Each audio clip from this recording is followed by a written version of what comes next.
Iawn, bore. Oh, we have a bit of an echo. Sorry. No problem. No, and again. Is that better? No.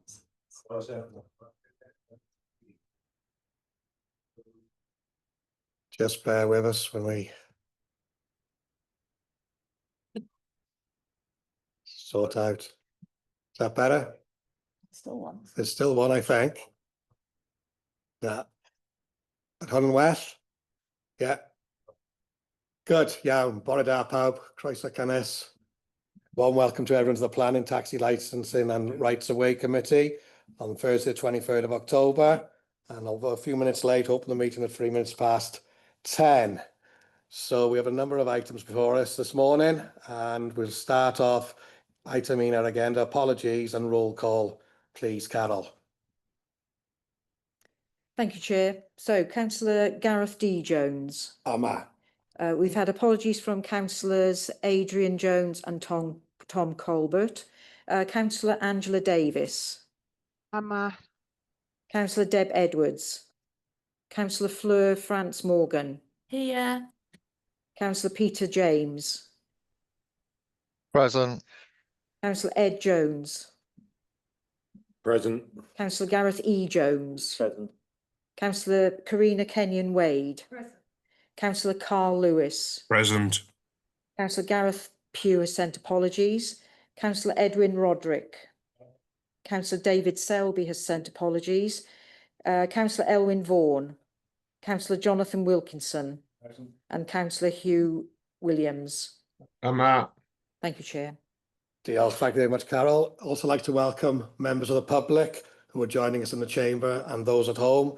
And also we have a number of officers with us this morning who will help us through their applications. I'd like to welcome Ricky Richards, biowaste ecologist, Dave Ward, environmental protection, and Jason Clements and Paul Husencraft from Highways there. And I also understand we have a number of officers online as well if we do need to call upon their expertise. Moving on, minutes of the previous meeting. Gobeithio chi gyd wedi cael cyfle I darllen. So I'm looking for a proposal and a seconder, please, for accuracy. Thank you, diolch, Councillor Elwyn. Diolch, Councillor Deb. Right, item 3. The reason we're here this morning, planning. So we'll push on to receive declarations of interest. To receive any declarations of interest from members related to items to be considered on the agenda. I don't know, Gareth. Yeah, can I declare an interest in item 25-0498-4 as I'm a local ward member, and I will be talking as a ward member of that application. Okay, I think that should come under C, should it, Carol? It should come under C, but we'll take that for when I come later. Thank you. B, to receive members' requests that a record be made of their membership of town or community councils where discussion has taken place of matters for the consideration of this committee. No. C, to receive declarations from members of this committee that they will be acting as a local representative in respect of an individual application being considered by the committee. We'll take yours from that one, Councillor Gareth. Thank you. Anyone else? No. Yeah.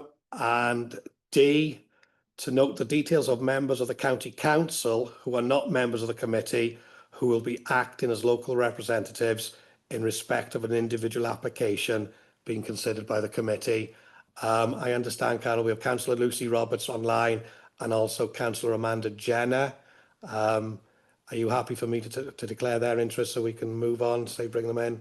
Yes, that's fine, Chair. Thank you. Thank you very much. They're talking about the respective applications within their wards. And for the first time, we have an E under the declarations. We haven't had an E before, but the excitement building this morning. We have an officer having to declare. Thank you, Chair. Yes, so I'll be declaring an interest under items 4.2 and 4.3, and I'll leave the chamber for those items. Thank you. Thank you, Gemma. Yeah, summit line 4, planning applications for consideration by the committee. Can I check with members both in the chamber and online. There has been an update pack, supplementary agenda. Have you all had an opportunity to read them? Pawb yn hapus? Yeah. Online as well. I can see hands going up. Thank you, members. So we shall move on with the first application as Gemma gracefully leaves us. Thank you, Gemma. Land at Gate Farm. Item 4.2, erection of 40 dwellings, terrace and semi-detached, formation of an access road and all associated works. We do have a number of speakers on this application as within the others, and taking us through this one is Kate. Chair, I just need to bring in the Of course. speakers. So I have brought in Councillor Amanda Jenner and Councillor Jill Caulfield, who are using the same laptop online. So could you just confirm that you can hear me, please? Councillor Yes. Amanda? Yes. Yep. Can you hear us okay? That's lovely. Thank you ever so much. Thank you. And we have Dylan with us in the room, yes. Kate, diolch. Thank you, Chair. Bore da, good morning, members and members of the public.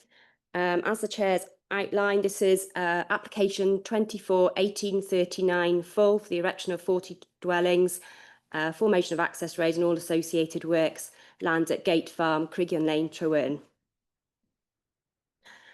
This slide shows the site edged in red as indicated by the yellow arrow. The village is classified as a large village within the LDP, and as can be seen on the slide, there are two parts to the village, with the school and play area in the southern part of the village, approximately 1.1 kilometre away from the site. The A458 trunk road travels through the village. The site is located outside of the development boundary, but directly adjoining the development boundary, and a 100% affordable housing scheme is proposed, which complies with the housing policies of the LDP.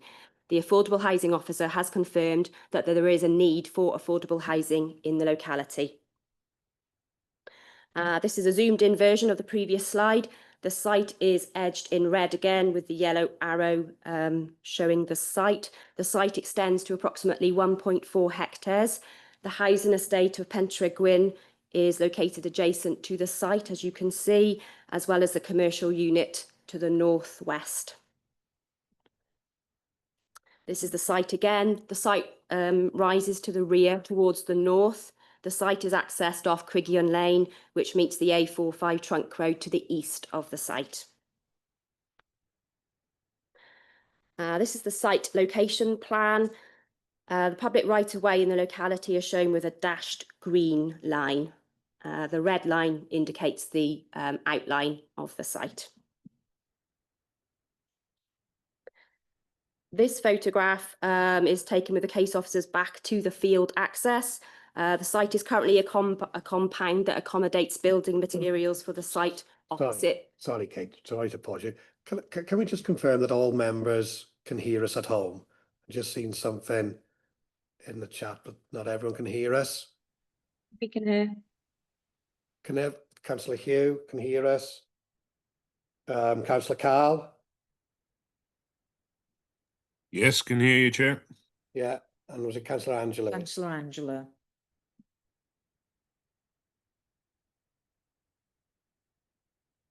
Are you there, Councillor Angela? Sorry, I couldn't release my mic. Yes, I can hear. Sorry, that was when we were in the background, in the back room. I couldn't hear. It's all good. Thank you. Thank you, Chair. So stop you, Kate. That's okay, thank you. So just to recap, this picture is taken, the case officer was taking this photograph standing with their back to the field access. The site's currently a compound that accommodates building materials for the site opposite that's just being completed, called Long Mountain View. The dots show the edge of the site. The field will rise beyond the boundary of the site. Again, another photograph of the site looking towards the Pentre Gwyn housing estate. The hedge will be retained. There will be a pedestrian link to Pentre Gwyn approximately at the position shown by the arrow. This is the western corner of the site. Again, hedges will remain. This slide shows the commercial unit to the north of the site. Condition has been recommended for the installation of an acoustic fence to mitigate noise nuisance for the proposed dwellings as required by the Environmental Protection Department. This slide is looking west along Criggion Lane with the site access on the right-hand side, as indicated by the arrow. The access to Long Mountain View is located on the left-hand side of the photograph. This slide is looking back towards the trunk road to the east. The site access again is indicated on the left-hand side of the photograph, indicated by the yellow arrow. This is still Criggion Lane, moving towards the junction with the trunk road. Obviously, there's some houses that access Criggion Lane directly. The Pentrygwyn estate access is indicated by the yellow arrow on the left. This photograph shows the view looking into Pentrygwyn off Criggion Lane. The pedestrian link would be along the road on the left-hand side. Again, this is moving along Criggion Lane towards the trunk road.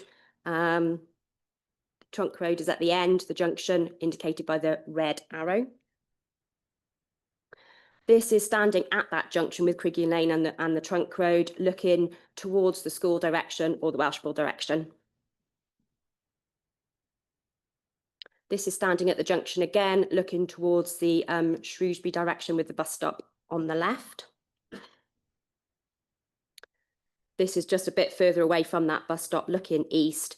This is a 40-mile-per-hour zone at this location along the trunk road for members' information.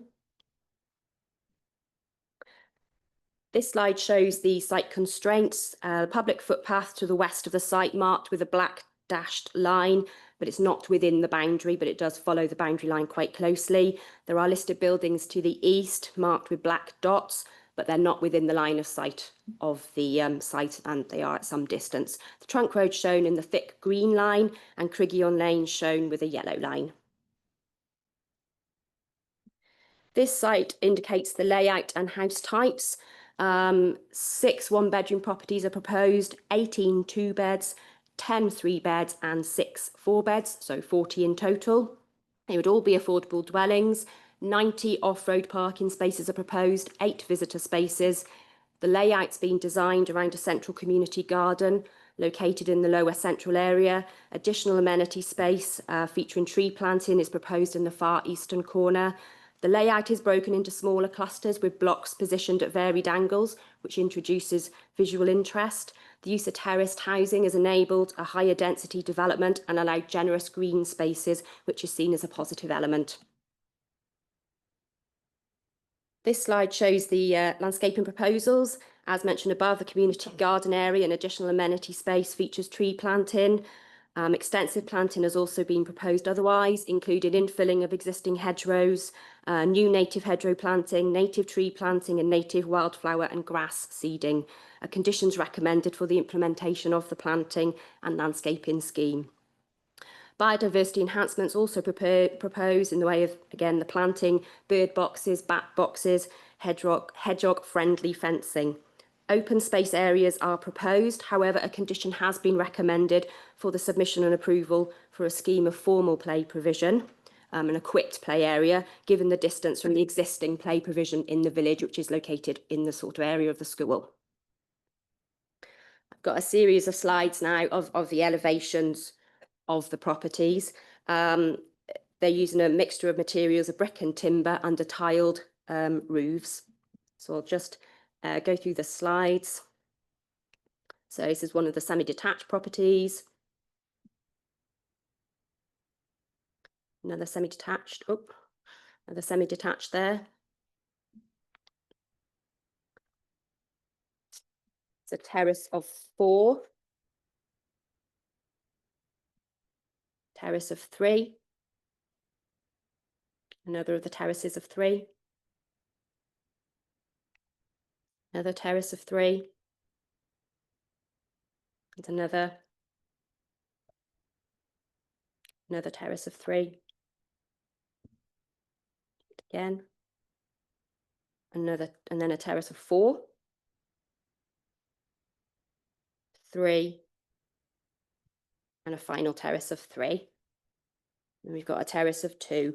The design is considered, it does follow a consistent architectural theme, but with sufficient variation and detailing to ensure the development would contribute positively to the character and appearance of the area. This slide shows some of the improvements proposed to Criggion Lane. So Criggion Lane's a county highway, so this has been assessed by our County Highways Department. So this slide shows a build out between the proposed site access and the Pentre Gwyn access, which will improve the Pentre Gwyn access. This slide shows road widening closer to the junction with the trunk road, so enabling 2 cars to pass along Criggion Lane at that location. This slide shows a proposed pedestrian crossing of the trunk road. A tactile, uncontrolled crossing point is proposed. Initially, Welsh Government Transport Directorate offered no objection to the development based on the assumption that the pedestrian crossing could be achieved via a Section 278 agreement under the Highways Act. However, a recent response received this week has advised that there is concerns over the pedestrian crossing at this location, particularly for pedestrians, and therefore Welsh Government have recommended a condition to require the details of a pedestrian crossing to come in for consideration. Now, as a planning authority, we're hopeful that a different location can be achieved, because we do have concerns over that location, and hopefully a location that is closer or towards the school direction would be the most beneficial, obviously, to enable occupiers of the proposed development and others to cross the road to travel to the school. So therefore, in summary, the principle of development is delivering 100% affordable housing adjacent to the development boundary of a large village is acceptable. Conditions have been recommended to require the submission and approval of an affordable housing scheme, as well as the removal of permitted development rights. The design is considered acceptable. The development complies with the residential design standards set out in the Residential Design Supplementary Planning Guidance. The density closely aligns with the density guidelines. The improvements along Criggion Lane have been accepted by the Highway Authority and conditions recommended to secure their implementation to the benefit of all highways users. In terms of the pedestrian crossing across the trunk road, further dialogue with the Welsh Government Transport Agency has resulted in the requirement for further details to be submitted of a proposed pedestrian crossing to ensure pedestrians can safely cross the trunk road to access the facilities in the southern part of the site. Therefore, in the updated report, a condition's been included to secure the details and implementation of the crossing. Otherwise, all other material considerations have been addressed or can be addressed through the use of planning conditions, and the recommendation is one of approval as set out in the update report. Thank you. Diolch, thank you. Kate, we now move on to speakers. And I believe the first speaker is Councillor Amanda Jenner. Are you with us, Amanda? Yes, good morning, Chair. Can you hear me okay? Yeah, we can hear you loud and clear. You have 8 minutes, as this is a major application, and you're happy to start whenever you're ready. Diolch, Chair. Chair, members of the committee, thank you for the opportunity to speak today. I'm speaking as local member for this ward to express the level of local concern shared by a large number of my residents. There are several critical matters that need to be properly addressed before you make a decision, and the overriding concern from the community relates to this proposed tactile crossing on the A458 trunk road through Trowen. This is a busy road with a 40-mile-an-hour limit, often sadly ignored, frequent heavy goods traffic, and a history of multiple accidents, some very serious. From Crash Map UK, it can be seen that 6 to 8 accidents have happened at this location around where the crossing is on the plan you've just seen. Residents are deeply anxious that the plans include this crossing point in a location which most of us would not feel safe using ourselves, let alone allowing our children to cross. At this location is a bus stop, a BT pull-in opposite, causing visibility issues when buses or utility vehicles pull in there. The crossing is also adjacent to a junction that if you're looking right to see whether to turn onto the trunk road, you would then turn left immediately upon this crossing. It's really difficult to explain this in a way that you can visualise, but I urge you to trust our local knowledge on this. And I also put the question to the highways officer here today. If this crossing was proposed on a county road, would you feel this is safe or want children crossing at this location? The road is simply too fast, the visibility uncertain due to the hump on the Shrewsbury side, which you've seen on the picture, and the material that has come in from Welsh Government this week offers us no full assurance that the crossing location will not be at this particular point, nor that the local community will be actively and meaningfully consulted on its final positioning or design. The letter simply refers to meeting standards, but these will be standards that do not take into account our local knowledge of this road. And as the officer said, she's hopeful it will be in a different location, but being hopeful is not an assurance. We need an assurance. You are being asked to decide before the serious safety issues are actually resolved. And I emphasise this is not just a design tweak. This is a matter of life safety for families. And until a safe crossing point is designed, which requires proper consultation and input from us as a community, this application cannot be responsibly determined. Another concern relates to the social housing need. The Affordable Housing Officer notes that there is a local affordable housing need. However, we understand these will be social housing, and the consultation response does not provide evidence that the proposed 40 social housing units will meet a specific social housing need in the area, above and beyond what's already on the market. In addition, I'm concerned that the officer's report is now out of date, as it was done using data and prepared before 17 social houses in Trowen were recently completed and allocated earlier this month. It is crucial that housing provision in Powys is aligned with genuine local need. We're concerned that 17 social houses recently opened in the village has only resulted in one additional child attending our school, and that local knowledge suggests some families located in social housing recently provided nearby have families travelling back and forth to Newtown as they would rather be housed there. Approved schemes must retain families wishing to stay in the area where they are being built and support the long-term sustainability of our village. Without clarity on allocation, proportions of social housing, or how local connection households will benefit, you can't be confident that this development was going to address our needs as of our community. With regard to the density and housing mix, the 40 dwellings represent a high density for a village of this size, with limited local services, constrained sewage capacity, and modest public transport. Our local knowledge indicates there's some need for bungalows to allow older residents to downsize and remain in the village. Yet the proposal before you has no bungalows, and this is an important element of our local housing need. There's also concern that the development layout will leave a boundary hedge between the site and the Pentre Gwyn estate, which you've seen on pictures, inaccessible for maintenance. Without a clear plan for its upkeep, residents fear this is going to become overgrown because it will be totally inaccessible.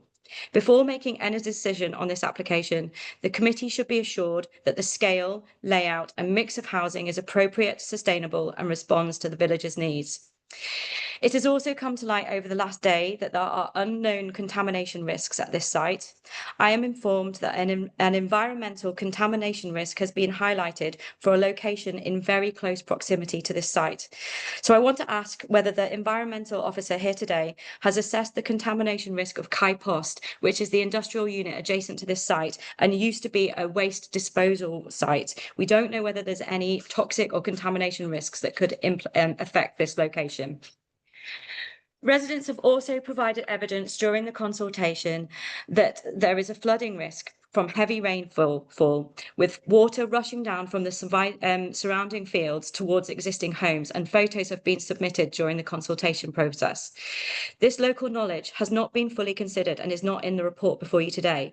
The submitted plans do not then demonstrate how flooding is going to be mitigated. A full, detailed drainage assessment incorporating local evidence and practical mitigation is essential to prevent harm to existing residents.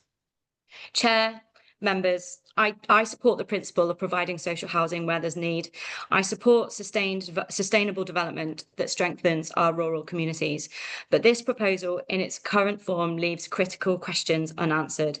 Firstly, the tactile crossing with no assurances that the current location won't be where the crossing is. A lack of evidence that the 40 social housings meet our needs, and concern that the Affordable Housing Officer's report is out of date. Unknown contamination risks which really need to be looked into. Is the density and housing mix appropriate for our village? How is this boundary hedge going to be maintained if it's inaccessible? And how has the drainage and flood risk been assessed from the surrounding fields? For these reasons, I respectfully urge that the committee defer determination until these matters are properly resolved, ensuring the scheme is safe, responsible, sustainable, and meets our needs as a community. I would also like to emphasise that my community is generally supportive of development in this area. The last application for social houses didn't even come to committee. I can't actually even remember the last time I spoke at committee. And myself and the Community Council, we have found the applicant professional and cooperative. And we just urge that we're all given some more time to work together to achieve the best possible proposal for the village. Diolch yn fawr, thank you for your time and consideration. Diolch, thank you, Councillor Jenner. Our next speaker, I believe, is Councillor Jill Caulfield, who is chairman of the Community Council there in Trowen. Are you with us, Hi. Jill? Yes, I am. Thank you. Can you hear me? Yes, hear you loud and clear. You Wonderful, also thank you. have 8 minutes, and the time is yours when you're ready. Diolch. Diolch. Thank you for the opportunity to speak today. Trowen Community Council are extremely concerned about this application at Gate Farm, mainly in regards to the A458 safety. Our reasons being, existing residents see it safety problem has existed for many years, and the Community Council have on numerous occasions requested safety improvements to the junction, including the possibility of a controlled crossing with no results or improvements. The Welsh Government at the time stating that the junction was an unsafe place for a crossing. We're now looking at an additional 40 properties with the possibility of up to 80 additional vehicles using this junction, and many more pedestrians, either adults or children, wanting to cross the A458 for school, play park, or the bus stop serving Welshball, or for cycling as encouraged in the application under active travel. The planned tactile crossing north of the junction is telling people it's a safe place to cross. This is A, close to Criggan Lane Junction, B, on top of a bus stop, C, close to the Garrig Bank Junction, D, has a BT pull-in parking area on the south side of the crossing, and E, there is a restricted visibility sight line coming from the easterly direction of the 458, which makes the south to north crossing a major safety hazard. Current residents cross from Tannerbryn Drive, which you saw on the photographs, to the south side using dropped curbs at an approximate 45-degree angle. This isn't currently utilised by many because it's also very unsafe.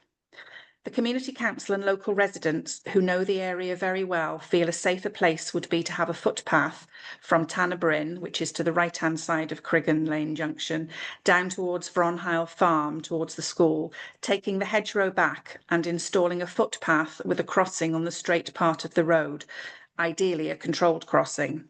We would point out that this land is owned by the same landowner and will probably be included in future LDPs. We have spent, as councillors, a lot of time photographing and experimenting crossing where the tactile crossing is proposed north to south and south to north. And under no circumstances would we want any of our family crossing here, especially south to north. And we would urge Powys County Council and the Welsh Government to attend a site meeting to physically try to cross where proposed. The Trunk Road and C2039 Road, that's the Criggan Lane Road access, have made current major issues. When travelling on the 458 from both directions and wanting to turn into the C2039 lane, there is queuing traffic currently backed up onto the A458. The blind spot coming from the easterly direction at any speed means you have little visibility to see queuing traffic, particularly if BT vans are parked outside the BT exchange while working there. From the westerly direction, vehicles need to negotiate entering the Criggan Lane to ensure safe access down the lane. Even with widening the lane, this will still be an issue as vehicles currently park half on the pavement and half on the road as there are no restrictions. And with a caravan transporting business that uses this lane daily, this will be a huge problem. As residents with local knowledge, we know, live and work daily in this area and experience these unsafe conditions. We must be listened to. We demand that Powys County Council and the Welsh Government officials visit the site with Trowan Community Council members before any decisions are made. The local MP has also visited the site and has the same concerns as the Community Council. The letter that the Welsh Government sent this week does not give any full assurance that the crossing will not be where this application states. And from previous experience, once an application has been given permission, it's too late to amend anything as far as the Community Council is concerned. We as local community councillors don't want blood on our hands, and I'm sure you as councillors don't. We urge you, please, please defer this and come out for a meeting with us to get our local knowledge. Thank you for your time. Thank you very much, Councillor Caulfield. Now I'd like to invite the agent for the application, Mr. Dylan Green, to come and address the committee.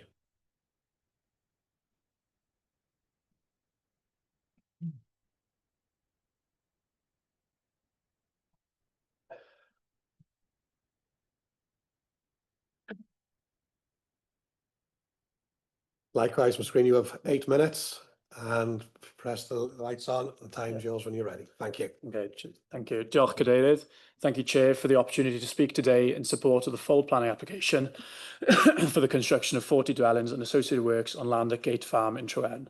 Thank you also to the officer for a comprehensive report on the presentation, detailing the planning merits of ensuring that the application is approved today. I won't reiterate everything that's been said, but we'll focus on the key matters of how the application addresses all material planning consideration and respond to matters that have been raised in opposition to the application. Given the site's location adjacent to the settlement boundary, the development proposes to be 100% affordable and will be managed by a registered social landlord. The proposed dwellings are in direct response to the need for the area, as identified in the local housing market assessment, providing a range of properties from 1-bed to 4-bed family homes, which will provide a well-balanced mix of properties and a sense of community to the area. The layout has been carefully considered to balance a density appropriate to its setting, ensuring it remains rural in character and scale, whilst accommodating the demand for new local housing. The properties are to be built to passive house standards. As such, the operational phase of the development will be highly sustainable and will achieve net zero ready buildings.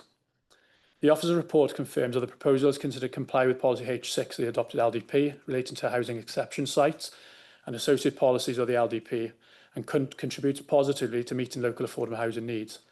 The Council's affordable housing officer has confirmed that there is an identified need for the affordable housing in the locality, and the proposed mix of dwelling sizes is considered appropriate and will meet the range of needs of eligible households.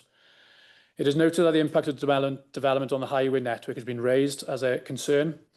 On this matter, it was initially proposed as part of the planning application to provide a crossing point to the south of the junction between Criggan Lane and the A458, where current pedestrians walk.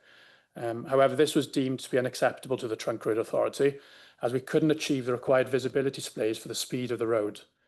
Accordingly, a holding objection was received to the application from Welsh Government, requesting further information to be submitted.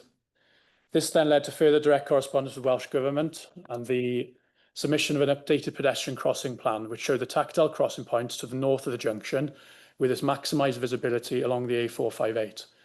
Welsh Government were happy with the revised information, which ultimately resulted in the removal of the holding objection. This new crossing point will be subject to a Section 278 agreement, of which full engineering details will be provided to Powys County Council to be agreed. Therefore, as far as the impact on the A458 is concerned, the proposed crossing is considered to be wholly acceptable from a highway safety perspective, and this has been reiterated by Welsh Government Trunk Road Authority on several occasions, most recently this week. And just to clarify, the correspondence we've received this week wasn't in relation to changing the location of the access, it was to give more detail, which is a standard condition on a planning application, essentially a Section 278 agreement with further details in the same location. The junction capacity has also been assessed and deemed to be acceptable. And with regards to development on Criggan Lane, this comes under the remit of Powys County Council's highways adoption, as Kate mentioned. We've engaged fully with the highways officers throughout the application, and positive discussion with officers were able to agree road improvements to Cregan Lane, which included widening and new build-outs, as has been shown in the presentation. Accordingly, the development is considered to be acceptable from a highway perspective, and there are no technical objections from Welsh Government or Powys County Council on the proposed access.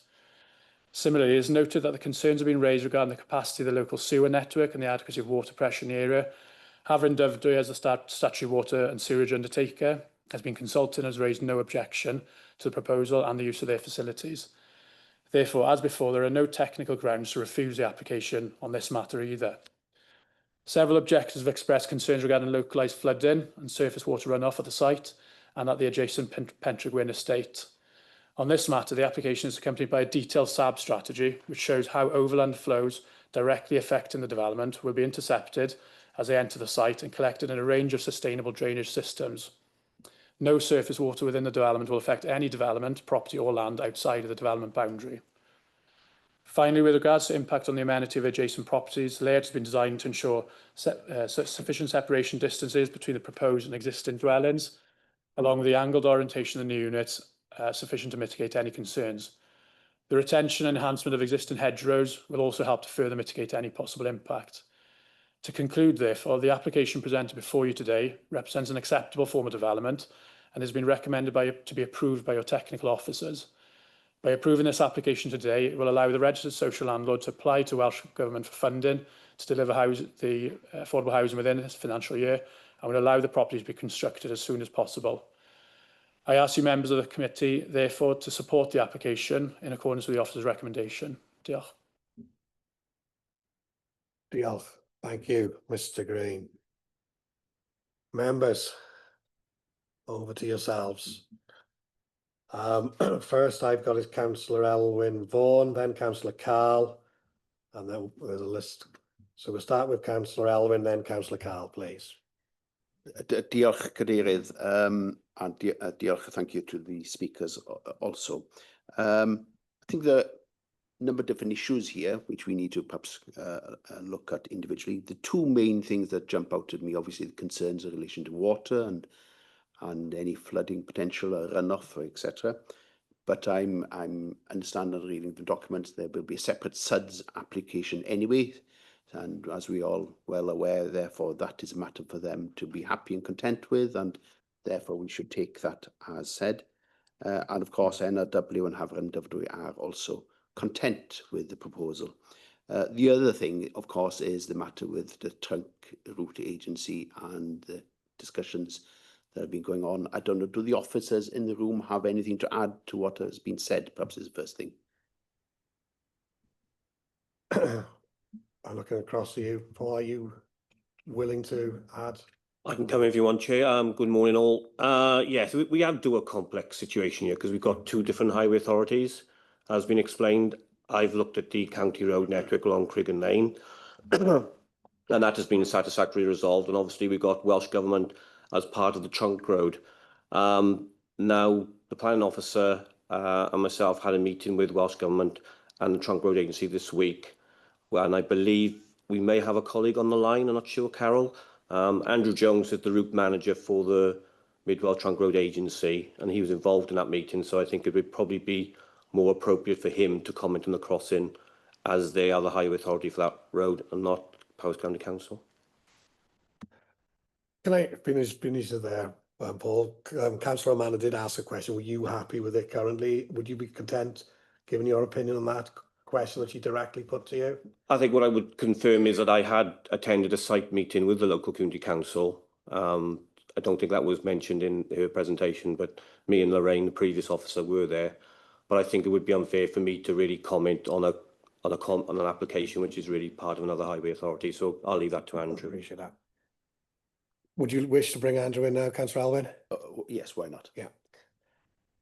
Morning. Thank you very much for inviting me into this meeting. And obviously, I've been listening to the concerns raised and on all that. I should explain, first of all, my name is Andrew Jones, the Mid Wales Regional Manager for the Trunk Road Authority, or Trunk Road Agent, rather. We act as agent to Welsh Government, and obviously Welsh Government are the Highway Authority. the reason the sort of the belated meeting took place on Monday between Powers Planners, Paul Wozencraft, ourselves and Welsh Government was because of concerns raised by the local community and concerns that we as agent have been raising with Welsh Government about the proposed location. And that's where we're at. We, as an agent, it's probably fair to say we weren't particularly comfortable with the no direction, and which is why Welsh Government changed their stance on it. I mean, as things stand, yes, there is only one crossing point on the table, but ourselves and Welsh Government do have concerns about the location, for the reasons that have already been eloquently put by Councillor Jenner and also Jill Caulfield of Trowen County Council. So because of those concerns, that's why Welsh Government have particularly had to condition the 278 and particularly mentioned the RSA as well. The expectation is that when those processes are followed, it'll be quite difficult to show that location can actually be provided safely for a crossing point, which then will mean somewhere else will have to be considered to the south of the junction. In terms of site meetings with the community council and with the local members, then yeah, no problem at all with that happening in the future. I know, to give them their due, they've been asking for us to attend for quite some time, but obviously we're bound by what Welsh Government want us to do. So more than happy to meet at some point to sort of determine where, if you like, that safest crossing point is. And I accept what the developer's saying about the discussions and things that have happened previously. Not that there's huge amount of correspondence on file between Welsh Government. But that's where we're at. The crossing point that we can see on screen in front of us does concern us. It concerns Welsh Government for the reasons that have been laid out previously. So there will have to be further discussions around that. I can't tell you what the outcomes will be, but the concerns that the local community have are shared by us as the highway agent and also shared by Welsh Government as the highway authority. Thank you very much, Mr. Jones. Really appreciate your frankness in there. Councillor Vaughan, please, just come back. Yeah, well, I think that's very helpful to clarify things in matter. And what that shows to me is that there is a constructive willingness there to seek compromise and to respect the views of the community council and local member, etc., as to identify a positive way forward. I think that's very, very helpful in light of today's concerns. But I think also we need to make sure that we're not distracted from the actual application itself. And there's a danger that we just focus on one aspect and forget that. We must, from the application itself, I think this is a good proposal. I think the design and layout is good. I would very much appreciate such a development in my sort of communities. I think there's good landscaping. They're well thought design. There's plenty of parking, 90 parking spaces, if I recall, plus 8 for visitors. I noticed, if I write, the solar panels on the units. And also, I think it's been lost that there's a mixture of rented as well as tide-take initiative housing there. So I think it's a good, suitable proposal. And I think the actual development of the enhancements on the road as a county road will also alleviate some of the concerns that have been highlighted previously. What I would say is, back to the crossing issue, is if they're proposed in the new LDP for further developments in this area, in reality what should be happening is looking at active travel routes, not as part of this development, but in reality accessing the funds and grant aid available for Welsh Government to enable that to happen. And I think that should be perhaps part of a wider discussion and not all related and focused on this single development. Therefore, to those, Chair, when the time comes, I will be content to move that the officer's recommendation is approved. Diolch yn fawr. Diolch yn fawr, diolch I ti, Cynghorydd Vaughan. Next, please, Councillor Carl. Thank you very much, Chair. Could I ask Andrew about the tactile crossing? What sort of crossing? Can you give a bit more detail on that? Is that a zebra crossing or a pelican crossing? No, what is proposed and what's shown on the screen is purely an uncontrolled crossing point. There'll be no lights, no pedestrian control lights. no zebra crossing are not proposed. So so it is literally just a drop curb with tactile crossings behind it. Yeah. I'm quite a big lamp. I'm 6'6" and not inconspicuous. And I would really worry about crossing that road there. I know that road very well indeed. And I would have great concern crossing there without, well, even down by the school. I think it needs to be, if we're allowed to, Chair, recommend that should be a pelican crossing at least. It's a very dangerous road, almost as dangerous as the road between Llanidloes and Llandinam. But I do think that should be a pelican crossing. The other question I have, it says this is an affordable development, affordable housing development. Does that mean that people from the local area could purchase houses, or is this purely a social housing development? And if so, why isn't it labelled as social housing at the start rather than affordable? Can I ask the officer that question, please? Certainly. Richard, are you coming in? Yeah, so as noted, the scheme is affordable housing. We do put the standard affordable housing condition on the development. It is understanding it will be taken forward by an RSL, which is a requirement for a large-scale affordable housing site. The occupancy and need of affordable housing is based on evidence through consultation with the affordable housing officer. So the policy does require the provision of affordable housing. The condition then kind of deals with the type and tenure of that, which we'll secure through any discharge of condition process. So just for clarity, Richard, yep, this site is not opened for local people in maybe Amanda Jenner's ward to purchase housing. It would be based on like people would register with the social housing. Right. But they'd have to go to that means to seek to occupy it. So affordable housing that we use TITEG, there's an RSL, so they have to register and be provided through that process. Yeah, our deputy leader correctly points out we've got over 4,000 people on our housing register looking for a home. Is there any way we can direct that to those people, or does it have to be whoever that RSL deems fit to come into that area? Give an example, the old Travis Perkins site there now in Newtown, that has got very little local people from the Newtown Welshpool area. It's mainly people from further away. And I'm just worried that we're not making a dent into the amount of people we have waiting on our waiting list. Is there anything that could be brought forward there? Is any sort of levers we can pull to make sure that, you know, the people that are on the waiting list get those houses first?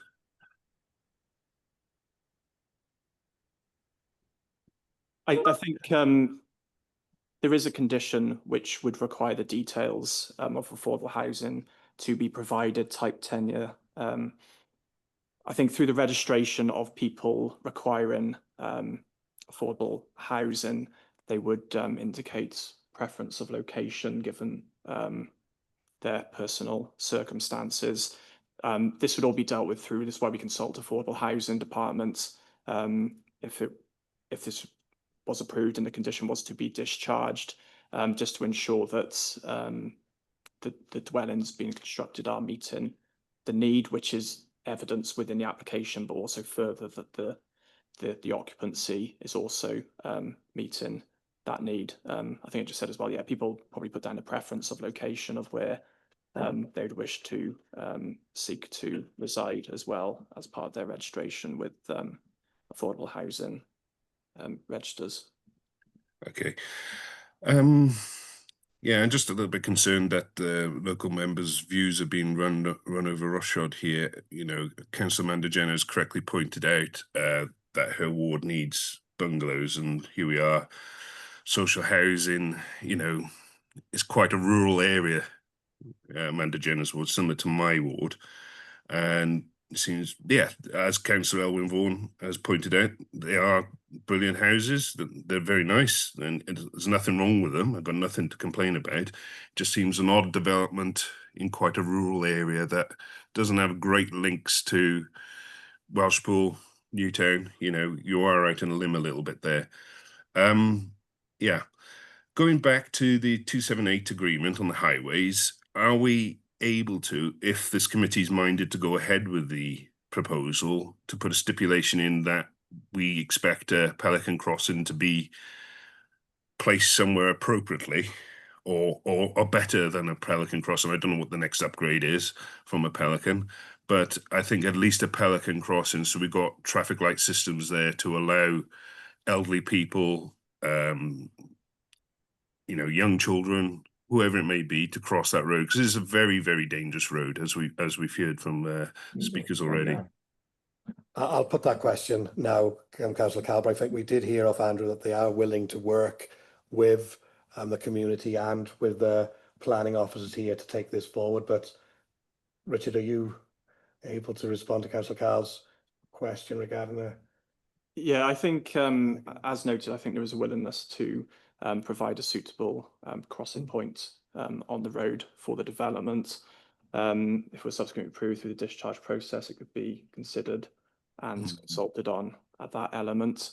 I suppose a Pelican crossing, it's not the proposal being put forward, and it could raise viability concerns in relation to the development of its scale and the highway network requirements that this development would be proposing. But I think it would also come into the requirements of Welsh Government, whether it meets their objectives or their remit, really, as to whether. Well, I think we should be putting safety of the people above whether a site is viable or not, in my own opinion. So I'd like to hear from Andrew what his thoughts are on that, please. Okay, thank you for that. First, I'll qualify myself. I'm not a traffic engineer or a road safety engineer. My understanding is that I'm not 100% sure if the sort of the criteria for a control crossing of that type would be met here. I don't know. I'll be very surprised if that's the case. I mean, we haven't got that many control crossings on the trunk road network, you know, all over the network, never mind, you know, in locations such as this. So I couldn't comment. If I'm being honest, I'd be surprised if Welsh Government would push for something like that, because if the criteria isn't met there, you know, it isn't, you know, they have to base their decisions based on meeting standards, meeting safety requirements, but also what meets the sort of the criterion parameter for the road conditions, if you like, and all over Wales. So I'll be very surprised if it would fit there, but, you know, wouldn't rule anything out. But I'll be very surprised if it becomes more than an uncontrolled type crossing as is shown now, but potentially in a different location. Yeah. Okay. Yeah, just a little bit concerned about, you know, that, you know, I'll listen to others what they have to say, but obviously the 4,000 people on the waiting list does concern me as well. I have, you know, good understanding, allegedly, I should say, there's a potential another site like this coming off in Llanidloes, and yeah, it can change the demographics of an area beyond recognition sometimes. And yeah, thank you very much anyway, Chair. Thank you for your points, and you're more than welcome to come back in later, but we have a number of councillors wishing to contribute. So thank you. On to Councillor Hugh, please. Thank you, Chair. I'll try and be brief, really. Now, I agree with the scale and the type of buildings, the houses and what have you. I think it's a real good site and located appropriately to a point. But I can't get away from this crossing, I'm afraid, because when you've got the highway agent telling you that he has concerns, he's using words like expectations and hoping. I don't think that is good enough from what we've heard here, because the words dangerous road has been used several times. I don't know this road, but I listened to my colleagues on this panel, and the words dangerous have been used. I've never been in favour of deferring, and I loathe deferring an application, but I would ask that it's deferred until either the Welsh government or come back with a concrete proposal, because it is dangerous. There is a bus shelter on one side of the road, but presumably the bus stops on the other side of the road on the way back. So there is traffic that way. There are children crossing at this point going to school. It's been mentioned, they're elderly. So I'm repeating what some people have said previously, but I'm not comfortable with the words used by the highway agency who was responsible for the trunk road. The words safe and controlled, those weren't used. There was concern, hope. I don't think that's good enough. So I would propose that it's deferred until we come back with something concrete. And one other thing, Councillor Jenner did mention Kai Post the other side. Now, has that got any implication on pollution or what have you? Are there any waterways that join the sites, if you like? And I will leave it there because, I mean, there's many things to say. Thank you. If I could have some answers, I'd be grateful. Thank you, Councillor Hugh. And yeah, I will ask Richard to come and respond to that now. I've noted your proposal for a deferment, but we have a number of hands up. I would like to hear everybody's speaking, and I'll leave that on the table for now, if I may. Richard, please. Thank you, Chair. As mentioned, the application has been in consultation and has been recent meetings with Welsh Government. There is no fundamental objection, and they have offered a condition. I'll just read out the condition just so you are aware that they're suggesting and is included within the report. So, prior to the commencement of development, detailed plans of a pedestrian crossing point for the A458 trunk road shall be submitted to and approved in writing by the LPA. The crossing shall be constructed in accordance with the approved plans prior to first occupation of the first dwelling approved. So it does allow scope for an appropriate pedestrian crossing to be provided at site with the discharge condition process to ensure that the condition is satisfactorily met. The agent's developer will need to discuss arrangements with Welsh Government. The discharge process, we would be consulting Welsh Government on it. It would be open to public consultation through the discharge process. So it can be dealt with. There's been no fundamental objection raised as to a crossing to be provided as part of the application. So there is a condition there where we can secure through consultation an appropriate level of crossing. I can't stipulate what kind of crossing, but it'd be based on evidence and need through consultation with the appropriate parties. So if I understand that right, you're saying that through a condition, there can be further engagement with the community and there can be further engagement with the developer just to be able to come to a decision, an outcome that is going to be met with approval by all parties. Discharge conditions are publicised and open for comment on the public website. Given the nature of it, I would encourage, if it was subsequently approved, engagement with the parties to ensure that everyone is happy. So when an application is submitted to the LPA for the discharge for consideration, that everyone is satisfied with it to streamline the process. Thank you, Richard. I have got another 5 hands up that I can see. So we've got Councillor Carina, then Councillor Jonathan, Councillor Edwin, Councillor Gareth, and finally Councillor Angela. So Councillor Carina, please. Thanks very much. Can I just clarify, just for me, it's not going to go ahead unless people are happy with the crossing. Would you say that's the case? The condition requires discharge prior to the development commencing. So that would those details would have to be agreed before the development commences. Okay, thank you very much. Apart from that, I was going to say, yes, as other people have mentioned, it's an attractive development.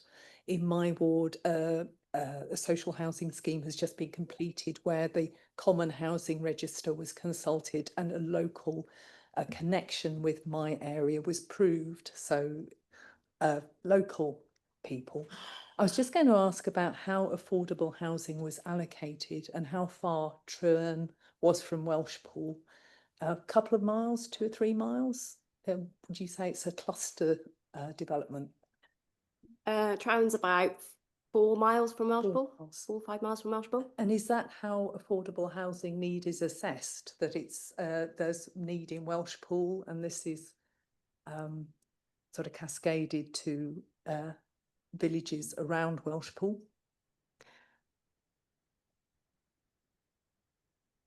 There is housing market areas, and they're grouped across Powys, and Powys is split up into housing market areas. I think Rocheport, Montgomery, so no, we're not there. They are split up into multiple areas. So as I said, we do consult through the process to ensure that appropriate means and mechanisms and information is provided for the discharge of the application. So you're satisfied that a need for affordable housing has been proved in the locality? Yes, I did speak with Affordable Housing previously, and they have identified need in respect of affordable housing.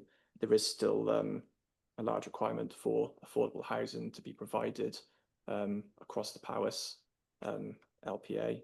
And as I said, each application, we do consult them directly to assess the need for affordable housing to ensure that we are focusing development and provision of affordable housing in suitable areas to meet the need. Could I also please ask how many households there might be in Troen, and how much what percentage enlargement of the area of the village might this represent?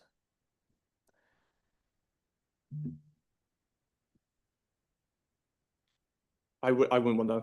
I don't know the exact figure of that, but as I said, as this site is affordable, we do consult through those conditions attached to the recommendation, where further consideration and details to ensure that appropriate affordable housing is provided to meet the need of the area. Thank you. Can I just pick up on something that Councillor Amanda mentioned during her presentation? She suggested that the report, the register, was out of date. Is that? Can you confirm or deny? So there's a figure within the local development plan, which I think was recently publicised about meeting that figure. I did recently speak to Affordable Housing, and they did provide me with the Powys local housing market assessment from 2022 to 2037, which was published in February of this year. So it is a continually evolving figure. Affordable housing isn't static. Households grow up, children move out, they may then require affordable housing. So the figure is continually changing. But the recent evidence published in February 2025 does indicate approximately 960 affordable houses within the Powys local planning authority is still needed for affordable housing. Thanks, Richard. Karina, are you happy for me to move on? Thank you very much. Councillor Jonathan, please. Thank you, Chair. Firstly, thank you, Kate, for your very thorough report, and thank you to local member Councillor Jenner, and also to the community councillor chair Jill Caulfield. And I think their input into this has really helped me to come to some conclusions this morning with the local knowledge that they brought to it. Fully support the principle of sustainable development and the need for affordable housing, and would like to see more of it in my ward, sadly prevented by NRW and their flood maps, controversial flood maps. I do question the sort of saturation of dwellings on the site. They seem to have used every square inch, and it seems saturated. And I take the point from Councillor Jenner that some bungalow development would have been welcome on this site. But my primary concern is coming back to the trunk road and that crossing. I know the road very, very well. Travel the A458 through Trowen frequently and know the junction with Criggan Lane. The site or the proposed crossing is a fast sweeping bend with double white lines.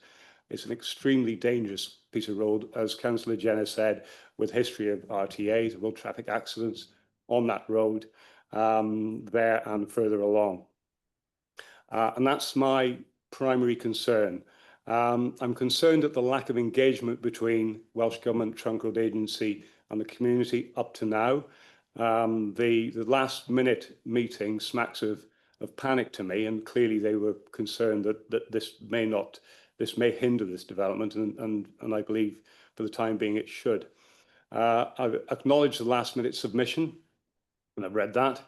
But it doesn't, to me, contain any firm commitment that this tactile crossing will be looked at again. Well, it may be looked at again, but no commitment in there that I can see that it will actually be acted upon and changes will be acted upon. I think Councillor Lewis's point about the necessity for something more substantial than a tangible crossing, I completely agree with.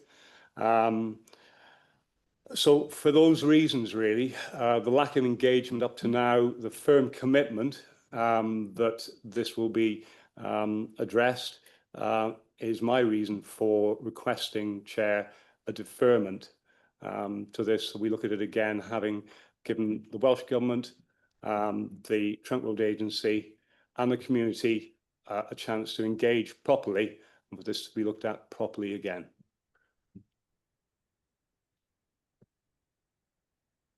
Thank you, Councillor Jonathan. I'll take that as a seconder for Councillor Hugh Williams's proposal for a deferment, but I do need to clarify and remind members we do need to have valid reasons why that is why you're proposing and seconding that. If that was to happen, you did just say. Well, but it'd be a road traffic safety to pedestrians, and I think I think that for me that is sufficient reason to ask for a deferment. We'll keep that pause there and thought there for now. I have got 4 more people wishing to speak, so we'll hear from them and then we'll go to the vote knowing that it has been seconded. So next, please, Councillor Edwin, os gwelwch yn dda. Diolch, Cadeirydd. There's a lot of paperwork to read, and I must admit I have been through it fairly careful. Looking at one of the officer proposed outline, the scheme also includes a proposed pedestrian link connecting to the existing Pentre Gwyn estate to the east. Taking that, and also where the developer should consider the need to provide adequate water supplies and vehicle access for firefighting purposes. Being on the Mid and South Wales Fire Authority, that is something, after looking at the plans here, I think is very, very important, because is there sufficient room for the traffic in those 40 dwellings, allowing for parkings for firefighting equipment or recycling lorries to pass each other without going up on the pavement, etc., and without having traffic, cars of the houses parking on the pavement. I think this needs to be put into a condition by the developer, to the developer, and adhered to, because without this, I think, it looks to me quite a congested site. And if the traffic has not taken off the road into driveways or parking areas where there's sufficient room for lorries to pass, I can see problems arising on it. And if those conditions are adhered to, I'm quite proposed to support the recommendation, Chair. Thank you, Councillor Edwin. Kate, you able to address his concerns about the room within the? Yeah, the Highway Authority will have assessed the internal layout. I don't know. Yeah. I want to bring Paul in. Paul, please. Yeah, I can come in on that, Chair. Yeah, the internal residential road would have been designed with the appropriate conditions and standards, and a refuge vehicle and a Pentecin would be able to go in and turn around. They provided the parking to comply with the All Wales parking standards, so we're happy with that, but the internal layout is satisfactory. Deal. Thank you, Paul. Thank you, Edwin. Councillor Gareth B. Jones, please. Thank you, Chair. I'm going to be very brief. Richard read out the condition that stated that the planned crossing must be approved by the local planning authority. We are the local planning authority. Therefore, I would, and as Councillor Jenner called this application in to come to committee, I think the actual decision should be made by the committee, and I would support Councillor Hugh and Councillor Jonathan in asking for a deferment. Thank you, Councillor Gareth. Councillor Angela. Councillor Angela, we can't hear you. Thank you, Chair. A lot of what I was going to ask has already been said, so I'll leave that. But I just want to highlight here, we're talking about the crossing, which is clearly a really important matter. I am concerned that the words we're using is that we want to find the safest crossing. That is not the same as finding a safe crossing. And I think that's really important. And I'm also concerned about the pavement, because from the one photo, it looks like the pavement is only down one side of the road. So if we move the crossing, we need to ensure there's pavement on both sides of the road. So I support the request to defer, but I still have a couple of questions. I just want to check that I've understood correctly, because residents were objecting to any new people walking through Pentre Gwyn. Can I just check that that is only a footpath? There won't be more traffic going through Pentre Gwyn. And can I assume that the road around Pentre Gwyn estate is an adopted road, so it's a public highway and people can walk that direction? Can I check that one first, Chair? Certainly. Paul, were you able to? Yes, Pentre Gwyn, yes, is adopted, and yes, there would be a facility to use their footways to join this development to the east of the site. Yeah, and there's no roadway through there. There is no roadways No, now, just a pedestrian facility. And the other one I was concerned about was the play park, but I think you've said that there is going to be play facilities on the site. But where would they be? Because I can see there's a lake or a pond in the middle, and in the far corner there's the Suds area. So would the play park be on the Suds area, and therefore is it prone to flooding? Or did I completely misunderstand that? Yeah, no details of an equipped play area have come forward with the application. So the case officer has recommended a condition for a scheme for a local equipped play area to be submitted and agreed in writing. I gather the case officer has assessed that there would be a suitable location within the site for that equipped play area. But they don't say where it is. I'm not aware, but we've identified that location. It would be subject to the condition to agree the location and layout, etc., of the play area. So that concerns me as well, because how can we approve something we don't know? Because presumably we're not going to put a play area in a pond, and I would have thought we shouldn't be putting it in an area that is designed for flood mitigation. So I would say that's the second concern. So yeah, I also agree with the local member. It's a pity there aren't some bungalows, but basically it's no point in going on. I agree with my colleagues that this should be deferred.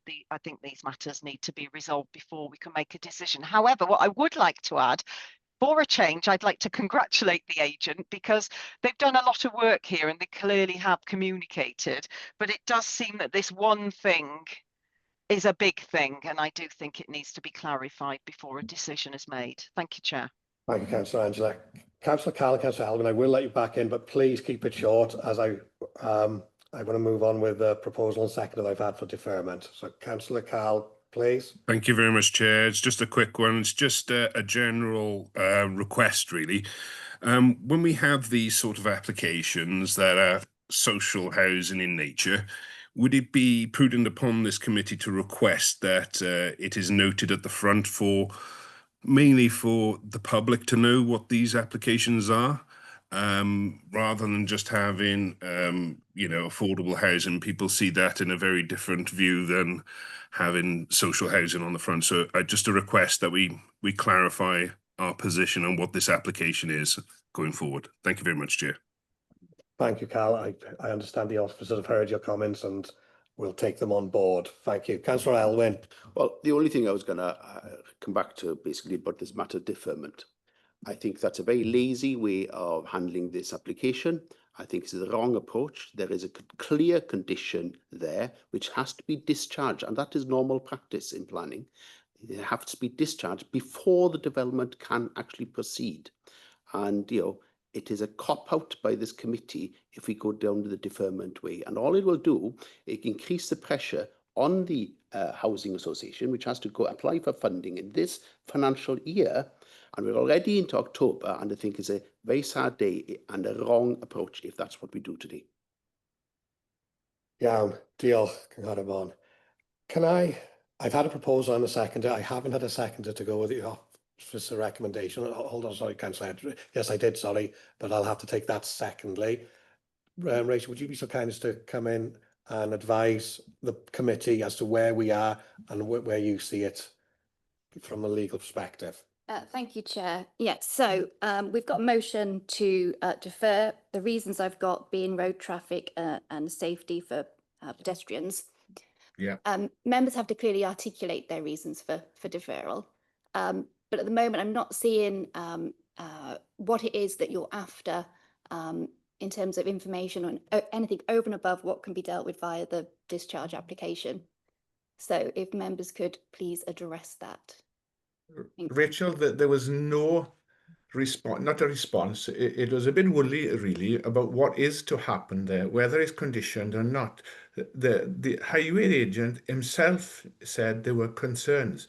Well, I'm not going to go with anything that when there's a professional that says there's concern on a fast road for children or what have you, there is access to schools, there's a bus station there. I think there's got to be something more definite about that crossing, because there has been such concern shown about it. I'm 100 miles away. There is a concern about that crossing. I don't think it's a safe pedestrian crossing. So hearing that, Councillor Williams, what you would like to come back to the next committee is a definite proposal where, how, and exactly. Thank you, Chair. Extra safety measures. Yes, that is, because there's no decision on where they want to put it. Yeah, diolch yn fawr. Councillor Jonathan, then Councillor Edwin, please. Thank you, Chair. Yeah, I fully support Councillor Hughes' proposal again, on the basis that he's just proposed again. And whilst I acknowledge, Councillor Elwyn's passionate support for letting this go through, I actually would unusually disagree with him that this is not a sad day for committee. I think it's showing committee at its best in properly considering every aspect of the application. And just to reinforce, I think the principles of sustainable development here, I fully support. It is the safety angle here, and that I think as a committee we want to be absolutely ensured that the safety is going to be addressed. I think if this came to committee with that surety, I would have no problem supporting, but I am not sure for that reason. I simply cannot recommend anything else but deferral at this point. Thank you. Diolch, Councillor Wilkinson. Councillor Edwin, os gwelwch yn dda. Diolch, Cadeirydd. Yes, I believe that Councillor Elwyn has covered this well and put the reasoning for proposing to support the recommendation well in this instance. And I think if we do go down the road of deferring, I think that's all we're doing is kicking the ball down the road again. So therefore, I would thank you. Second the proposition. Thank you. Carl, I'll leave the last. No, you've pulled your hand down. Good. Can you just bear with us when Rachel has a quick chat?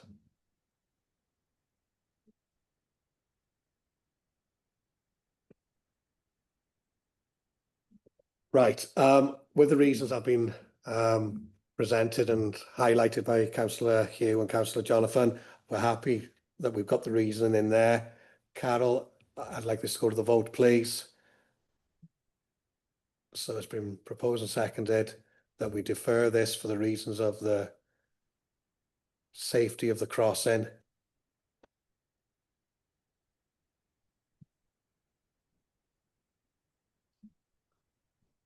Members, there we go. It's in the chat box.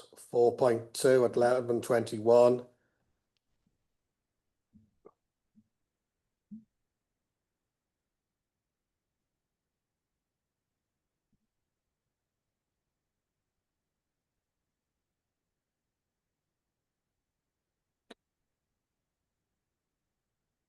If anybody is experiencing trouble voting electronically, please state that and happily take a verbal vote. Yes, the motion just to defer. To defer.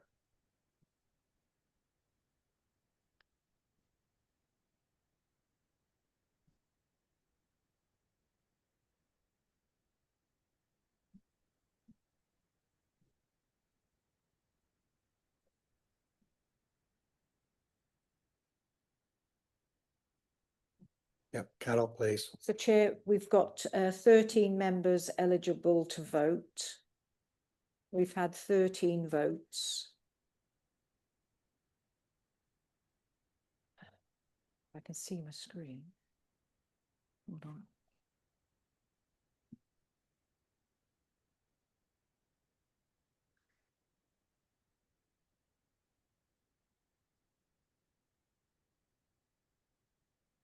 So we've had 10 voting for deferral, 2 against, and 1 abstention. Thank you, Carol. So the motion to defer application 24/18394/FUL has been passed and it will be deferred. So that will be the, as far as I can say, that concludes that matter. However, I do wish to state from the chair that I'm frustrated at the lack of engagement from various bodies at the earliest opportunity on this application. A lot of people have been here this morning. Had there been engagement earlier at an earlier opportunity, possibly this could have been avoided. And I urge everyone in the right time frames to respond when they are statutory consultees. Members, I'm in your hands. Would you like a quick comfort break? We've been going an hour and a half now. Are you happy to move on to the next application? Sorry? 2-minute break? Are you all happy? So we will defer. We will have a 2-minute comfort break and we'll return at 11:30, please. Christ and all. We will just do a roll call as well, please. And I have noted, Councillor Angela, that you do have to leave at 12:30. Carol, please. Thank you, Chair. So Councillor Gareth D. Jones. Aye. Councillor Angela Davis. Aye. Councillor Deb Edwards. Present.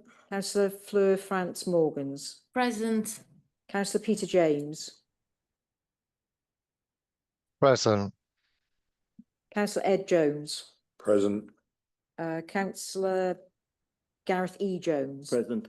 Councillor Karina Kenyon-Wade. Councillor Carl Lewis. Present. Councillor Edwin Roderick. No. Councillor Elwyn Vaughan. Councillor Jonathan Wilkinson. And Councillor Hugh Williams. Thank you, Chair. I've also brought in the Jonathan German Morris. The speaker, one of the speakers, Jonathan German Morris. Mr.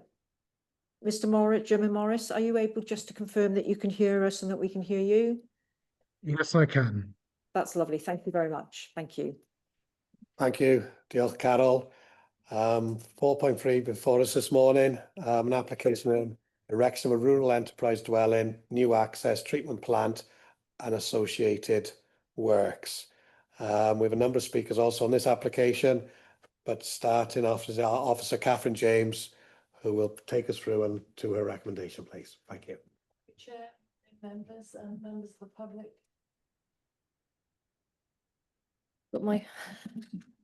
This is an application for a rural enterprise dwelling based on being a second dwelling at the established farm business at Wernhallig, to provide accommodation for a farm manager solely at the poultry unit, but it is also to enable succession of the farm business to the next generation. The application's been submitted to seek full consent for the erection of a rural enterprise dwelling to support the business, which consists of approximately 180,000 birds on site, housed in 4 buildings of approximately 45,000 birds in each building. So in terms of TAN 6 and it being justified as a rural enterprise dwelling, it's acknowledged that the business has a character which can only be located in the open countryside. So the site is where you can see the red spot. This plan is slightly out of date. You can see north of the red spot 2 of the poultry houses, but there are now another 2 there. So to the west we have Llanelwydd, which is approximately 2.5 to 3 miles away, and to the east, the road, the A481, goes to Hundred House. The range of buildings that you can see to the northeast of the red spot and the poultry unit is the main farm of Wernhaleg. This is an aerial shot of it. You can still see the site being the red dot and the 4 poultry houses that are now in place. And you can see the main farm of Wernhaleg just to the northeast. They have separate access points. The poultry unit and the proposed site is accessed where the red dot is, and as you can see further along the A road, the access to the farm. The enterprise dwelling is intended for a farm manager for the poultry enterprise. It's been stated within the information submitted with the application that there are no other buildings available on the holding for suitable for conversion to a dwelling. And likewise, there are no affordable properties in the area available for sale, which would provide a cost-effective solution. So the application therefore meets the other dwelling test. The application also has to meet the functional test and the time test. It's been proven that there is a functional requirement for an agricultural worker on the site. The hours that the poultry enterprise justifies is calculated at 1.6 full-time workers, which is above the 1.5 workers required by TAN 6. And given the scale and the nature of the enterprise, it's been demonstrated that there is a need for 24-hour presence at the site. Here we can see the site plan and the location plan in more detail. The location plan on the right of the slide shows the blue line around the site. Previously, when applications have been approved and made for the poultry units, the blue line has been around the wider farm. But in this instance, it is just around the poultry unit area. The further test that a rural enterprise dwelling has to meet is the financial test. In this instance, the financial performance of the business demonstrates that the enterprise is able to sustain the build costs of the proposed dwelling, and it's been an established business for a significant period of time. So officers are satisfied that the financial tests have been satisfied. If we go on through the slides, this is the proposed house. It's a obviously 2-story detached house finished in brick under a slate roof. The scale, the house is approximately 131 square meters. The affordable housing policy allows for a maximum of 115 square meters, and to ensure that they're available to meet the needs of the affordable in nature and perpetuity.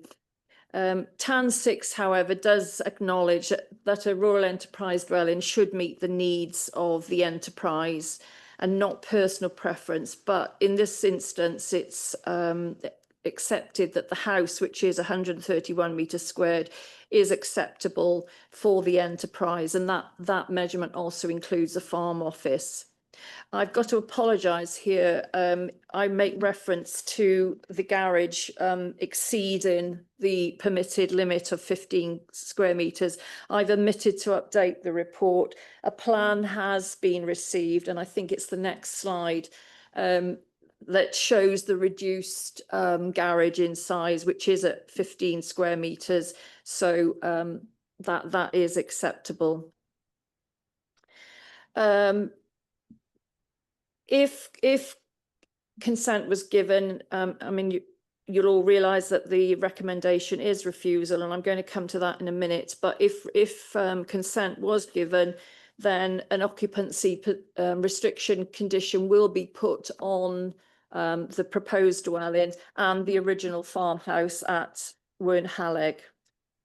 I'm going to come now to the siting and the design and the appearance. The proposed dwelling is within 50 metres of the poultry units. Now, recent Public Health Wales guidance is that any dwelling that is to be associated with an intensive farming unit must be located more than 100 metres away. Now, this is the first application of this nature that we've had where the house is within 50 metres, so it's definitely not more than 100 metres. All other applications of this nature that we've considered have been over 100 metres away, and officers in this instance would be very concerned about the setting of precedent. Environmental Protection have got a holding objection to the application, and we've got Dave Ward here to answer any questions. I want to read out the advice that Public Health Wales gave. There is also a potential impact on respiratory health amongst anyone else living at the proposed dwelling, including children who could be particularly sensitive to health effects associated with bioaerosols. Public Health Wales recommends that local planning authorities and regulators ensure that where there are receptors within 100 metres from the boundary of an intensive farming operation, the applicant undertakes a detailed risk assessment that objectively considers how the operator will effectively manage and minimise emissions, including ammonia, odour and bioaerosols. The planning appraisal that was submitted in support of the application states that the worker will live in the property, will be working in the sheds for a minimum of 10 hours a day, and therefore living in a house 60 metres away will no doubt have less of a health impact than working inside the building. The agent has said that such an appraisal is not therefore required. They've suggested that a legal agreement be reached tying the dwelling to the poultry unit and a more restrictive occupancy condition be applied. This would not be acceptable because in accordance with TAN 2 and the Affordable Housing Supplementary Planning Guidance, seeks to ensure that these dwellings also act as affordable dwellings, and it must remain available as an affordable dwelling. Notwithstanding that, the application is a rural enterprise and has been justified on the basis that a 24-hour presence is required at the site for the benefit of bird welfare, and therefore we can assume that a worker may well be in the house in excess of 10 hours a day. Therefore, we're recommending that the application be refused on this basis because insufficient information has been provided. Sorry, that doesn't want to go away. To demonstrate that the health can be protected or sorry, I've lost my place. Okay, so scale, we've already discussed scale, and that's acceptable. The design is also considered acceptable. So overall, the principle of the development is considered to be acceptable, but we are recommending refusal because it's considered to be contrary to policies DM13 and DM14 relating to air quality control. In respect of other aspects about the application, the highways authorities have no objections. The access for the poultry unit is new and existing and has been approved under earlier applications. The access for the new dwelling would be off that access. In terms of amenities, either by the property or the neighbouring properties, The nearest neighbouring property is approximately 165 miles distance, and given this, we consider there'll be no issues concerning overlooking or loss of privacy or any other unacceptable impact upon residential amenity. In terms of landscape impact, the site is a flat site. It has a backdrop of mature trees along the Cnitho Brook. The ground rises to the back and landscaping has been proposed. So we consider that with regard to landscape impact, it's in accordance with policy DM4. The application has been assessed by the ecologist and has recommended a number of conditions which will need to be attached should any consent be given. The site is in the River Wye special area of conservation, which, as we all know, is a phosphorus sensitive river. The drainage system is to be a drainage mound as the ground conditions are not suitable, but this has been found to be acceptable by environmental protection. The site is also located close to the Cnitho Brook, but it does lie outside the zone for surface water and small water courses flooding. So again, it's considered to be in accordance with policy. With regard to waste, it's a single dwelling and therefore it would fall under the domestic waste collection procedures of the council. In terms of agricultural land classification, the site is located on grade 3B land, and so the development is also considered acceptable. And in terms of public rights, there are no public rights of way at the site. So notwithstanding the principle of development being acceptable, our recommendation is refusal, and the reason is insufficient information is being provided to demonstrate that there is no risk to public health or that it can be appropriately managed in accordance with Future Wales, the National Plan, Planning Policy Wales and the Powys Local Development Plan. Thank you, Chairman. Thank you, diolch, Catherine, for a comprehensive report. I think it was 165 metres was the nearest property, again, not the miles, wasn't it? Yes. That's just to make sure. Good. Can I ask Councillor Gareth Jones just to come up here first of speakers? Sorry.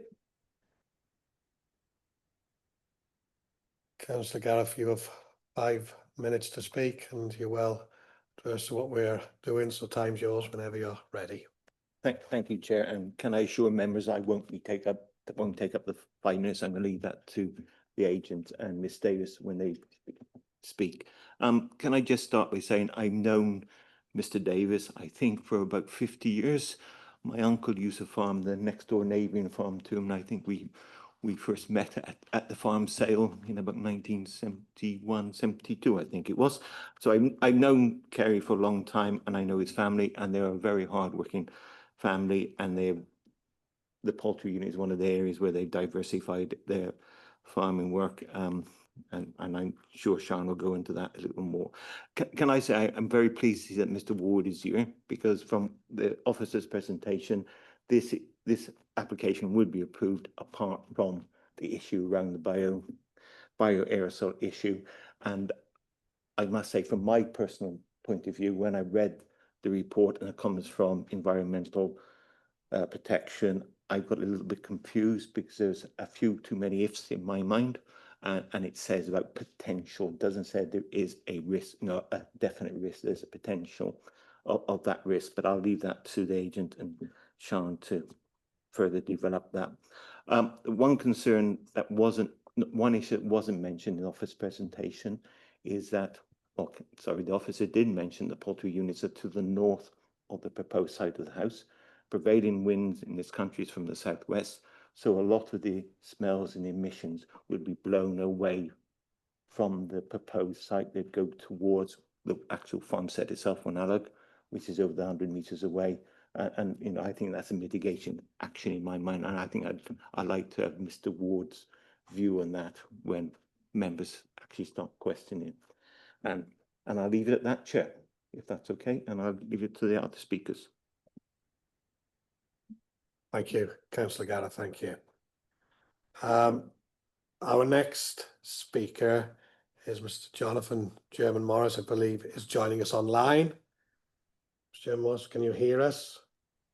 Yes, I can. Thank you. And we can hear you. You also have 5 minutes, and the time is yours when you're ready. Thank you for the opportunity to speak, Chair. I have 8 points, and I'll try and be as brief as possible. So the planning statement at point 2 omits to mention the adjacent Grade 2 listed chapel, which is called Capel Hope. The proposed house is close to the adjoining properties.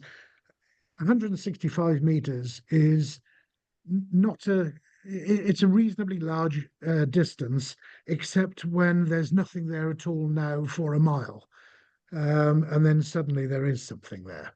So the referenced building, Hope Chapel, is actually named Capel Hope, as I said, and is a Grade 2 listed building. Powys Planning Department is on record during the application for the poultry units 3 and 4 as stating that a listed building is defined not only by its fabric, but also by its setting.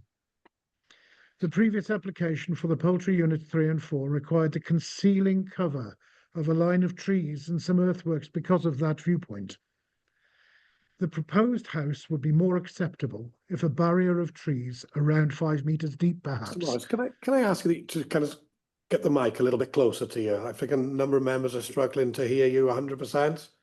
Sorry, is that any better? Not a huge amount, but every effort's appreciated. Thank you. Right. So the the previous application for poultry units 3 and 4 required the concealing cover of a line of trees and some earthworks because of that viewpoint. The proposed house would be more acceptable if a barrier of trees, perhaps about 5 metres deep, were planted alongside the development, in between the development and Hope Chapel. So the proposed house is brick finished. However, the adjacent Capel Hope and several other listed buildings within the area are all stone-faced rock. One of the neighbouring properties, excluding the poultry units, is brick-faced, but it is concealed behind trees, and this would make the proposed building out of character with those adjacent properties. The placement of the proposed house would also impact the privacy of those living in Capel Hope, which was purchased based on the reasonable expectation of privacy arising from no near neighbours. The privacy would be impacted by the development applied for. There needs to be a commitment by the builder owners or residents of the proposed property to site machinery such as air source pumps, heat pumps, or similar, in a way that ensures sound is not directed at Capel Hope.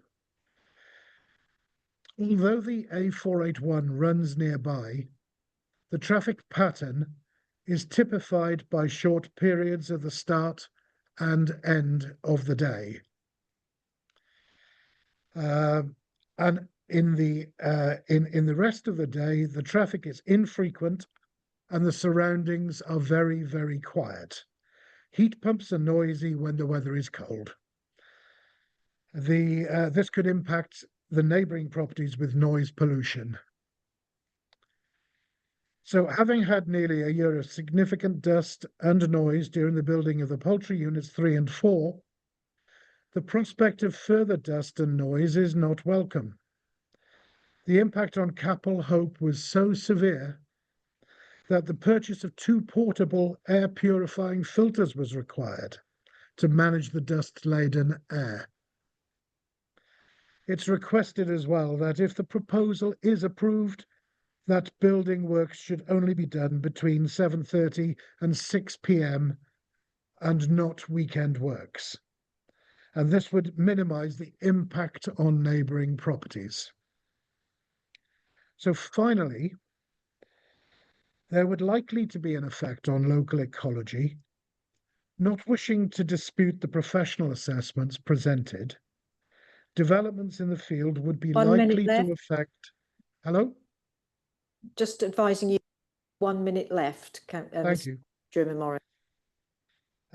Developments in this field would be likely to affect local bats, voles, and polecats, all of which are present from time to time in our garden. Subsequent increased use of the parcel of land in this application would likely have an ongoing effect on the above wildlife. Thank you. Diolch. Thank you, Mr. Chairman Morris. Our next speakers, I believe, are Sian Davis and the agent, Mr. Gareth Davis. I believe you are sharing 5 minutes between the two of you. Please start when you're comfortable. Bore da, Mr. Chairman, committee members. Thank you for the opportunity to speak here today. Growing up on a family farm has given me a deep insight into rural life and the upbringing with a unique set of challenges and opportunities. My name is Sian Davis. We are 4th generation beef, sheep, arable and poultry farmers on our family farm of Wernhalog, Llanfarod, Builth Wells. As a family, we've always been very proud of our heritage and the way we nurture and farm our land and countryside around us. My family and I have always contributed to every opportunity in our local community. Whilst my father has farmed the land all his life, my mother has been busy looking after patients in the community, carrying out her role as a district nurse. My sister and I were encouraged from the youngest possible age to contribute and embrace the local community and its services that is enriched in this part of Wales. We're both educated through the medium of Welsh at secondary and primary education levels. Our endeavours have extended far and beyond local community, where we've always represented Powys in the most positive way. As part of the Radnor Young Farmers Clubs, my sister and I have constantly been committed to representing young people of Powys on a local and national level, where just last year I was Radnor YFC County Chair, voicing the views for over 400 rural young people in Wales, and ensuring their voices of the local rural community are addressed at the highest level. I'm a member of the Wales Poultry Board, which entailed discussions about the future of the industry. This includes dealing with concerns around poultry litter, ammonia emissions, and the ongoing technological advancement within the industry to help find a solution to allow broiler production to enhance the environment and waterways in a sustainable way that is agreeable by all parties involved. Having completed my BSc Honours degree in Agriculture with Business Studies in Aberystwyth University, I have now returned home to manage our 4-shed broiler unit, along with the beef, sheep and arable diversification enterprises, which includes all administrative work for all sectors and cross-compliance preparation for audit work. I've also taken a keen interest in the business and appreciate that our farming system needs to adapt to evolve and thrive. I manage the day-to-day poultry enterprise, which is continually achieving the best results and a substantial income for our farming business, and adding to the ever-growing need for chicken meat, which is the fastest growing protein in the UK.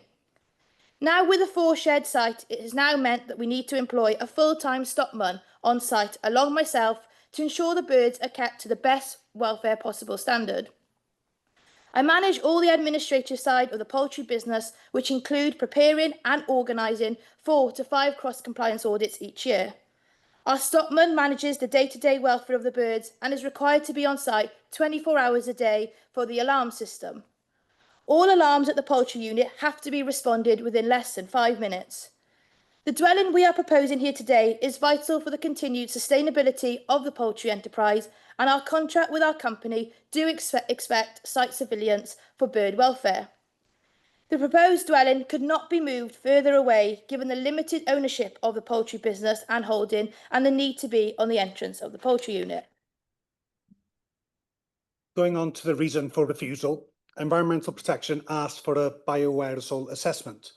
We went to an air quality modeller and he said that this is not required, as the industry standard does not include houses in the same ownership as a sensitive receptor, and his system would need to be overridden to include the proposed house in the data. The cost for this assessment was £3,500, which the air modeller said we should not need to provide it, and he would be uncomfortable of charging that when he professionally hasn't had a request such as this in all his years of doing air quality modelling. 1 minute left. Health impacts in living in a house away from poultry sheds when the occupier will be working in the sheds all day, every day, is a personal choice. No authority should tell a person they can't live there because maybe there will be health impacts. Legal agreements have been approved for rural enterprise dwellings before to tie houses to, land or poultry business. We have sited the house directly south of the existing buildings as the prevailing wind takes us from west to east, and therefore the wind takes any emissions to the east, not the proposed site. DEFRA guidance of the 100-metre rule has not changed since 2003. The guidance states that bioaerosol assessments for poultry farms should only be provided if the sheds are in excess of 400,000 birds. The existing sheds are only 180,000 birds. DEFRA guidance, and I quote DEFRA project AC0104, confirmed that bioaerosol impacts from even the highest emitting poultry units are reduced to background levels at 100 metres from the installation boundary. The existing poultry sites are new with top-of-the-range ventilation and also has scrubbers installed, which is known to clean the air by 90%. Do you want to finish off? I'll give you 20 seconds just to finish, please. Dwelling is critical for the sustainability of our business to ensure we allow our 3 full-time workers and additional 5 part-time workers to maintain on our farm. So today I urge you, the committee, to support our application and allow us to keep our communities, schools and countryside alive and vibrant whilst delivering food for our nation. Diolch, thank you. Diolch yn fawr, Sian Davies, a diolch yn fawr, Mr Gareth Davies. Members, that concludes our speakers. So it's over to your good selves. I'm looking for the first person to indicate. Cynghorydd Vaughan, os gwelwch yn dda. Diolch Cadeirydd. I think those last couple of minutes have highlighted fairly fundamental questions. I think for us all as a committee, the issue being flagged up about what is the legal situation if it's the same ownership? So does the suggested legislation actually apply? And the comments from the air modeller, isn't it, in particular? Could we have clarification of that? Certainly. Dave Ward, I understand you're here to be able to add some professionalism to the questions, please. Yes, certainly. Thank you for your question. I can't speak to the air modeller's specific response, but perhaps if I give you a little bit about bioaerosols, what they are and why they are a concern, you can make a more informed decision. Bioaerosols, tiny airborne particles that are derived from living organisms. They can have significant effects on human health. Summary of their main effects: bioaerosols in poultry farms, they often contain bacteria, fungi, endotoxins, feathers, dust, and fecal matter from the birds. Now, the health impacts associated with those for people: respiratory issues, chronic bronchitis, asthma, hypersensitivity, pneumonitis, that's farmer's lung to the layperson, an irreversible condition. And the risks are then, if you're a worker, prolonged exposure to the bioaerosols means you're at greater risk of those health effects. Now, if you are working within an intensive poultry unit and then you go home to your property, which remains close to the source, there's no respite for you.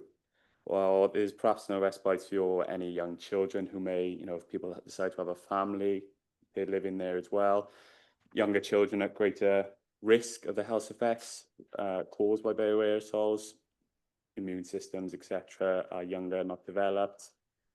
And so that's where the Public Health Wales advice comes in.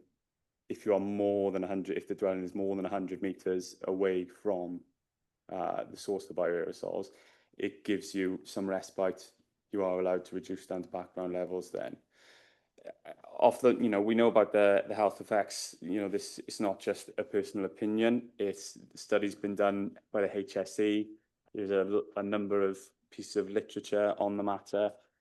I can pick out the HSE guidance for agricultural workers, respiratory diseases.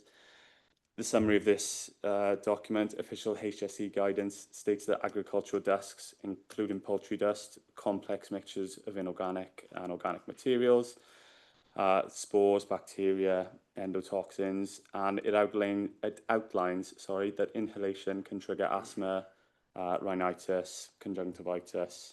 I have got evidence from another study as well here. There's lots of literature on the internet about this. So, which is why, of course, then we go back to Public Health Wales. We seek their guidance on this. We've already heard Public Health Wales comments on the matter, which is why we then refer to those in our holding objection. Hopefully that can go some way to addressing what you've asked, or maybe you have a further question. Well, diolch yn fawr. Thank you. I think most sensible people would be aware of those concerns and legitimate as they are. But I think the question is the legality of the situation. If the ownership is in the same family or in the same business, do the regulations actually apply in the same way? And I don't think we've had that confirmed either way. Mr. Paul, please. Thank you. I couldn't speak to the legality of that. We often use a condition in the shared ownership to, if we have problems with odour, if you're in the same ownership, then I would expect someone not to complain about odour from a chicken farm. Does that then mean that themselves or their families should suffer from effects of being close to a bioaerosol source with known health effects? But that would be then for, I think, the committee to decide on the back of that. I couldn't directly speak to the legality of that. Thank you. Councillor Carina, please. Thanks very much. I was going to ask, please, about, you mentioned that this property could be tied to the chicken farm more, because I believe a rural enterprise dwelling can be used for affordable housing if there's no person from the farming industry willing to live there. So it's got that connection with affordable housing, and therefore maybe it could be considered a little perhaps reckless to site a house so near to an expanding chicken business with the aerosol problems. Could anybody help me with? Catherine, Sorry, I'm not really sure what your question is. I thought that yes, rural enterprise dwellings have to be looked at as affordable that is housing. correct. And so it is possible that in the future, someone who doesn't work at the farm could live there. Yeah, that's correct. And is the part of the problem is to do with that? Yes. Okay, thanks very much. So I didn't understand about the tie, that you could tie this rural enterprise dwelling to just the industry use. It has been used in other examples where the rural enterprise dwellings are tied through a Section 106 agreement to the property. And this isn't agreeable in this case? I think it's this problem of the proximity to the poultry unit, as you've just said yourself. We would be allowing a house that could have potential health implications. Thank you. Thank you, Councillor Carina. Councillor Jonathan and then Councillor Carl, please. Thank you, Chair. I think the problem facing the authority, our planning officers, has been very clearly illustrated today, particularly in reference to regs DM13 and DM14, I think you said, weren't they? Yeah, and so I think it does put our planning officers in a difficult position in not wishing to set a precedent with regard to risk and associated with the poultry sheds. I mean, I've found all my life well acquainted with dust and dirt and smells, as are the people who are working in and around the poultry units. You're working in a slightly smelly, dusty environment the whole day. To me, and I also know many poultry enterprises that are built very closely to existing farmhouses. And I find it difficult to believe that farmers building those units would want knowingly to expose themselves or their families to increased risk. I think the smell odor is an accepted part of the industry of the intensive poultry housing, and I think that's that's assessed by those engaging in it.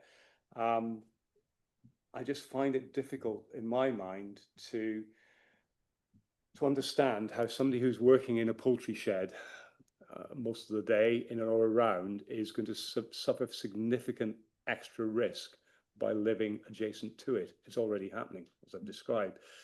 So in coming to a decision on this, and hearing of the importance of the enterprise to the farming family, so eloquently described by the young farmer, and the need for a dwelling within the curtilage of that business, I would propose that we recommend this for approval.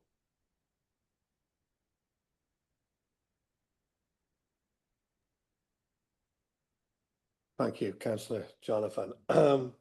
Councillor Carl, please. Thank you, Chair. I think Councillor Jonathan's pretty much said everything I wanted to say as well. Wholeheartedly support what he says, and I'm happy to second his recommendation. Thank you. Thank you, Councillor Carl. Anyone else wishing to contribute? I'd just like to make one point, Chair. This is what we call affordable housing, what I call affordable housing anyway. Thank you very much, Chair. Thank you. I've had a proposal, I've had a seconder. Rachel, are you happy that we've got a reason in which we can go against officer recommendation, or at least go to the vote in the first instance? Sorry, Chair. I've got Councillor Wilkinson. You're proposing. Your proposal is based on a justification and a need. I've, in my mind, assessed the level of risk, but the benefit to that business of the dwelling being in close proximity to the business, existing business, and in my mind, the benefits outweigh any perceived risk from any emissions from that poultry unit. Thank you.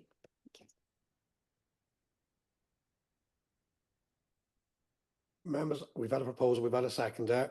I think our legal advice is content. There's no one else wishing to.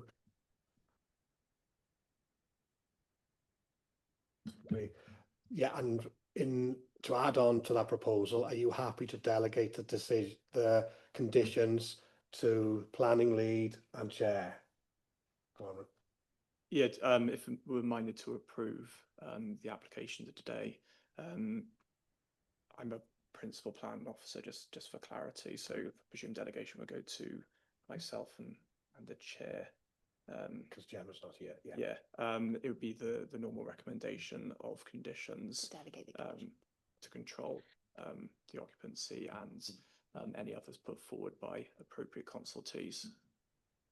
Are you happy with that, Councillor? Yes, provided that was not anything beyond the normal realms of I conditions. think, Catherine, you alluded to that at the beginning of your presentation as well, if that was likely to happen. Yeah. I'd be concerned. Members, are you happy to go to the vote? Yes, Chair. Yeah, all good. Carol, please, in the chat box.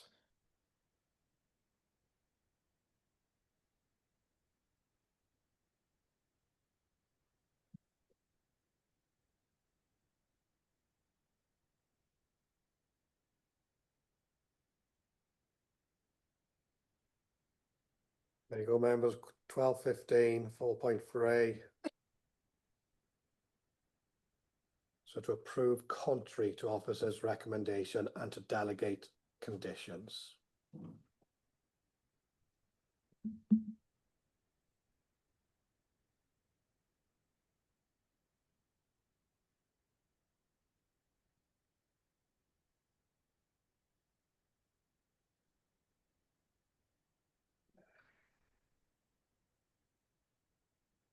Again, anyone struggling to vote electronically, please indicate. Carol? Chair, we're okay by the looks of it. We've got 12 votes. Let me just check the names. Yep. So 12 members eligible to vote, 9 voted for, so that is 9 voted to approve contrary to officer's recommendation, 3 against and no abstentions. Thank you, Carol. Thank you, members, and thank you to the officers presented, and thank you as well for professionalism. So item 4.3 has been passed contrary to officer recommendation. Thank you all very much. And Councillor Angela, we have finished in time. So thank you for your attendance this morning, and we'll see you soon. Diolch yn fawr. Yes. Just be a 30-second recess when we wait for Councillor Gemma to come back. Ideally, I need for after quorum. Carol? Yes, Chair, if everybody else remains, then we do have a quorum.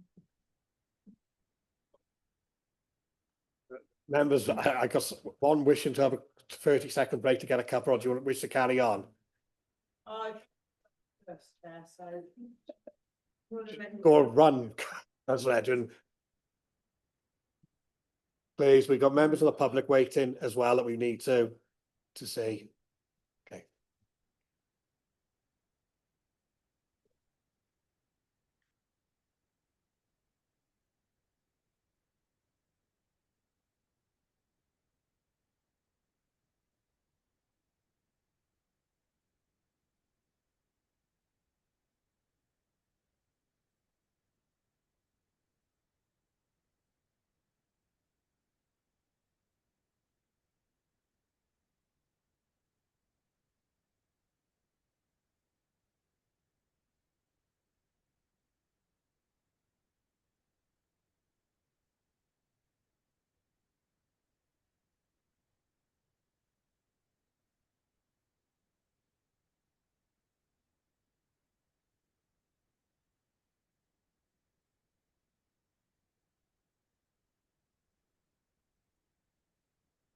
Thank you for your patience.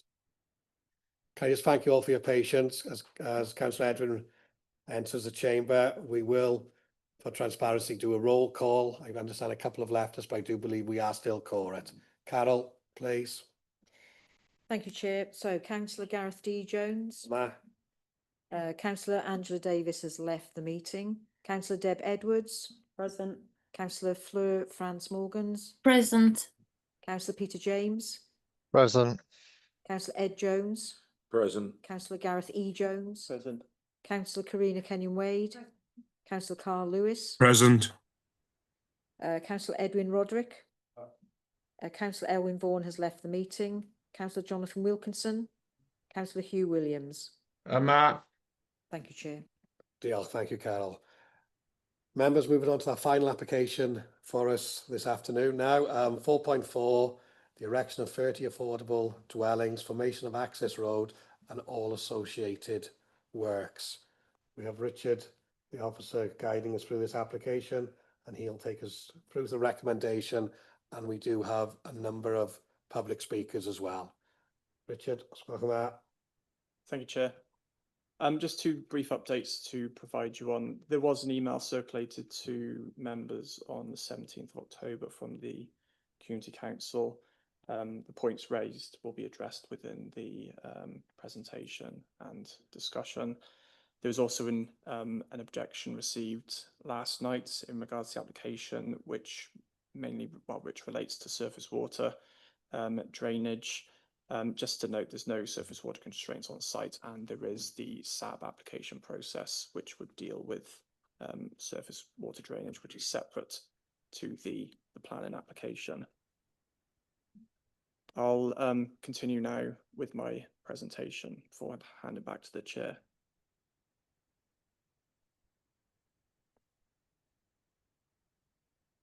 So as mentioned, the application relates to the erection of 30 affordable dwellings, formation of access road and all associated works on land at Crew Green. On the slide before you, the application site is denoted by the yellow star.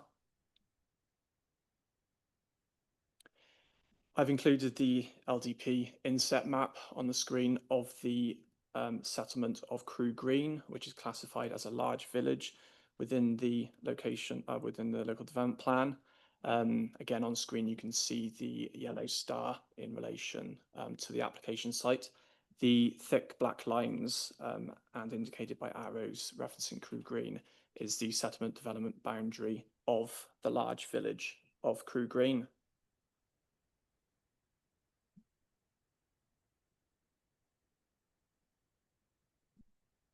And here you can see the application site outlined in red and its location.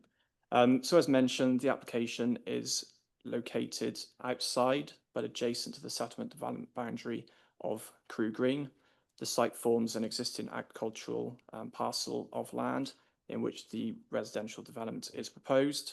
To the east and west of the development are residential properties, and also further to the east is a tourism development. Access will provide a single point of access off the adjacent B4393 located directly south of the site. So as mentioned, in regards to principle of development, our local development plan is supportive of affordable housing exception sites located on suitable locations adjacent to a large village such as Crew Green. The development being put forward is for 30 affordable houses. It will be operated by an RSL, and evidence has been submitted with the application to demonstrate a defined need for affordable housing. Officers consider the proposed site location forms a logical extension to that of Crew Green, and it is therefore considered to be compliant with housing policies H1 and H6. Here on the screen, you can see a block plan of the proposed development. To the bottom corner of the screen, you can see the proposed single access of the adjacent road network leading into the site, and then a number of avenues in which the 30 affordable dwellings are proposed. It is noted that density is slightly low for the proposed development, but given consideration to the provision that is being provided, so they're including an area of amenity which would be designated Leap Lap, so play equipment. There's also areas of open space throughout the site, and it will also include provision for the surface water drainage arrangements for the site. Whilst it is noted that the site is slightly low on density, it's not considering that this low density prejudices any policy provision. It's could be considered a windfall affordable housing site, so there's a positive gain in respect of affordable housing. There's also the provision of LEAP, and there will also be connectivity through footways leading off the access connected to the existing highway network. So even with a slightly low density, it's not considered this is detrimentally harming the provision of policy in respect of this proposal.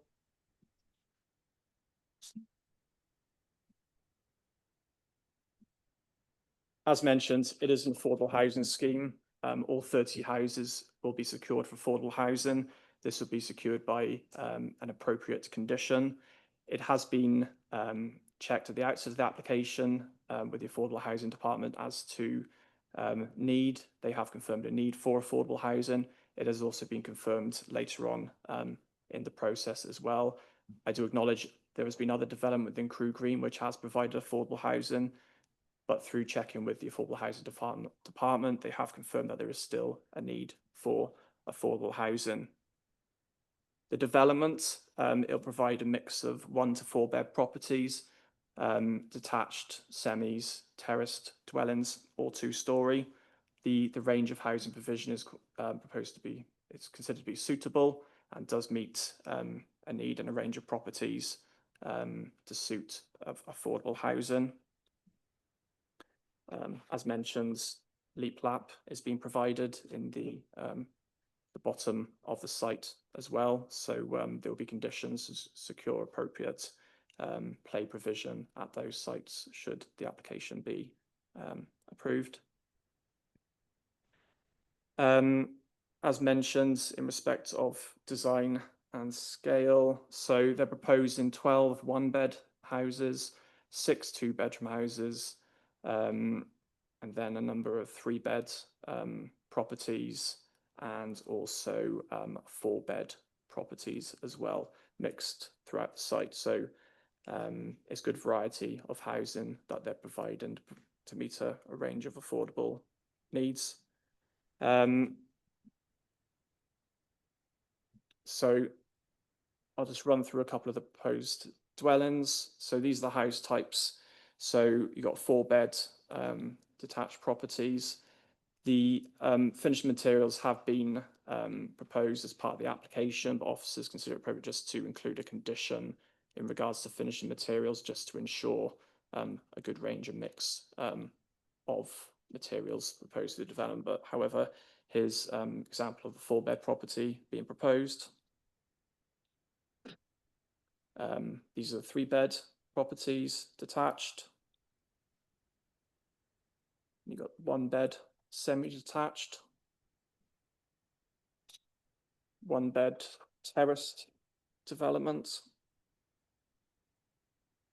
and 2-bed semi-detached. And you've got 3-bed corner plot. So this is like two units in like a corner orientation. Same again.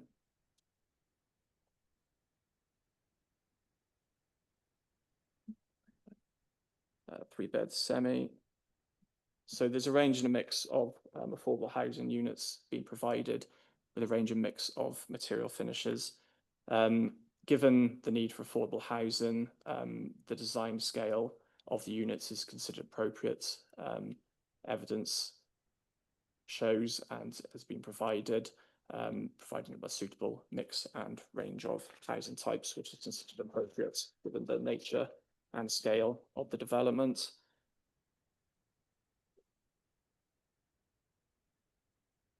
Let's go back to the layout. So as mentioned, it all comes off a single point of access. And as you can see, the range of housing types denoted by different colours are mixed throughout the site. It has been pushed slightly back within a development site, the frontages. This also mirrors a development to the west of the site as well. So it's considered to be well-designed complementary development to existing residential developments within the area. It is noted as agricultural land. In regards to landscape, it's not considered to have a detrimental impact. There is residential development either side of the proposed site, and therefore it's not considered it will cause any adverse harm on the landscape. As I mentioned in the ecology section, there will be condition requiring a landscape planting scheme to be provided throughout the site, just to help it assimilate and fit within its context better as well. In respect to amenity, there's no concern in respect of overlooking or orientation of the dwellings. They've all been appropriately sited across the site. Given the residential nature, though, of the development with residential properties adjacent, it would be appropriate to put a working hours condition on any proposed grant of permission, which would be common for a development of this nature. As it's a major application, it has been screened for air quality. No concerns have been raised in respect of that element. As mentioned, a single point of access will be provided off the access road.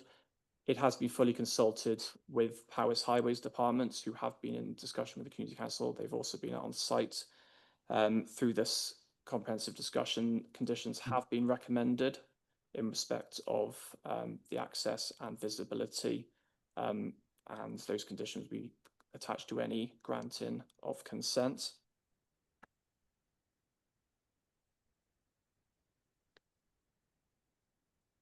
This plan here just denotes the proposed access and the visibility displays at the frontage of the site.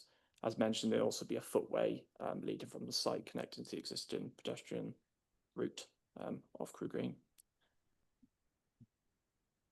In respect of ecology, the application has been, reports have been submitted in respect of ecology, which has been reviewed by the Powys ecologists and also by NRW. No objection has been raised in respect of ecology, subject to appropriate conditions being attached to any granting of planning consent.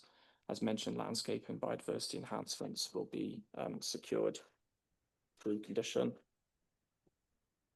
Contaminated land have been consulted and they've recommended a suite of conditions also to be attached to the granting of planning consent.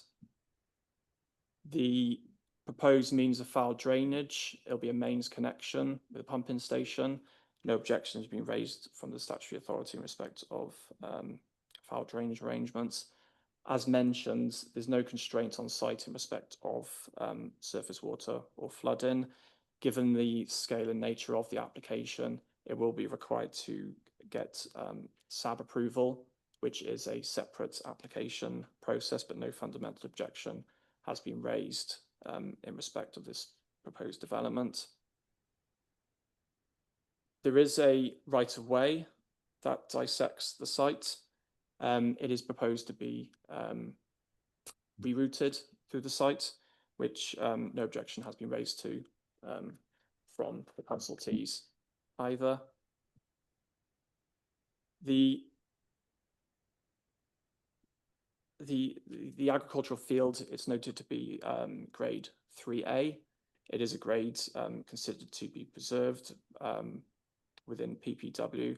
However, it is noted that large areas of Crew Green are of a 3A grade, given the proposed scheme relates to meeting a need for affordable housing. It's considered in these circumstances to be acceptable. I'll just show you some site photos as well so you can get context of the development site. So here I'm stood on the pavement across the road of the B4393 looking eastwards. So the hedge section just up front, that's the proposed field, and you can see the road leading away. This is stood looking in the opposite direction, so the red brick houses here are a recent development within Crew Green. So you can see both kind of visibilities up and down the road. Again, this is positioned further eastwards, looking westwards, just a more zoomed out position of the highway and where the access will be into the agricultural development. The hedgerow fronting the road will be repositioned, translocated behind the visibility displays proposed, and that'll be secured by appropriate conditions as well. Here, within the sites, back onto the back facing the road, as you can see, it's an agricultural field. You've got the existing residential properties eastwards, and in the left corner, you can see part of the tourism development. This is sorry, back onto the road, looking northwards, out across the site. The oak tree that you can see, that's outside of the development proposal. And then again, this is within the site looking westwards, back to those more recent development of Crew Green.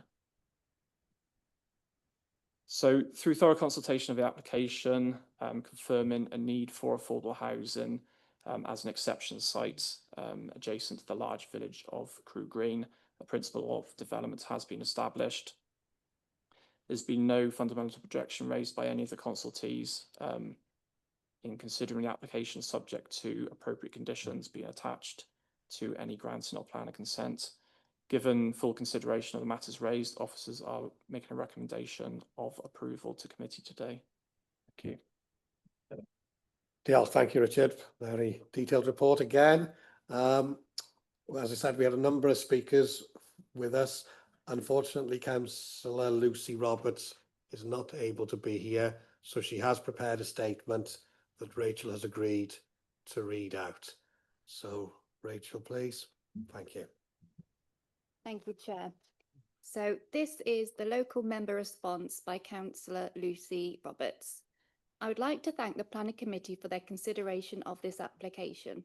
I would have liked to speak to committee myself, but I'm currently involved in other council business relating to my role as chair of the Employment and Appeals Committee. There has been considerable local opposition to this application for a wide range of reasons, and residents have turned out in force on 3 occasions to express their concerns. Many have also contacted me directly about issues that concern them. A number of residents will shortly be raising their concerns with you in some detail, and I would ask that you give them serious consideration. These include the fact that the described housing need is not specifically in Crew Green or adjoining villages, but from across Powys, that the development is not sustainable given the lack of facilities in the village and the poor public transport links, the damage to local ecology, the lack of an adequate sustainable drainage system, the poor access, in particular the need to raise the height of the access road, which would have an impact on the design and layout of the site, which hasn't been accounted for in the plans. For my own part, my main concerns are related to the size and location of the development and the lack of facilities in the village of Crew Green, combined with the poor bus service. This will mean that residents of this development will almost certainly require at least 1 vehicle in order to enable them to access employment, shopping facilities, including basic foodstuffs, medical appointments, etc. The last bus to leave Shrewsbury does so before the end of the working day, and in addition, there is no bus service to the local hub town of Welshpool. So this development does not fit Powys's model for sustainability. Crew Green has a primary school, but no shop, pub, church or village hall, and very little in the way of accessible green space or play facilities. In terms of location, the proposed new development is on the opposite side of a busy B road and at some distance from the school. Children accessing the school on foot would have to do so along a road with a 50-mile-per-hour speed limit. The proposed location is outside the LDP boundary and exacerbates the existing Ribbon development. There is already planning permission for 12 affordable homes, 24/1446/OUT, on the same side of the road as the school and in a much more central location within the LDP boundary, which the community supported. This demonstrates that they are not opposed to the principle of affordable homes in Crew Green. I also have concerns about the size of development and lack of demonstrable local need within this community, particularly since the application site is outside the LDP development boundary and wouldn't have been considered for planning if it wasn't for building affordable homes. There have just been 5 affordable built in the village. There is planning permission for a further 14.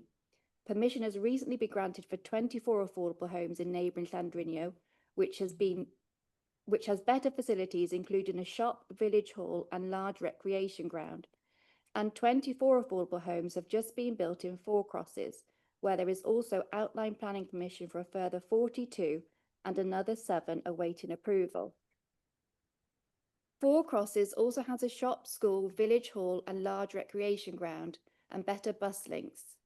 Apart from the few facilities or individuals who specifically want to live in Crew Green, these 2 very local villages are much better equipped to grow.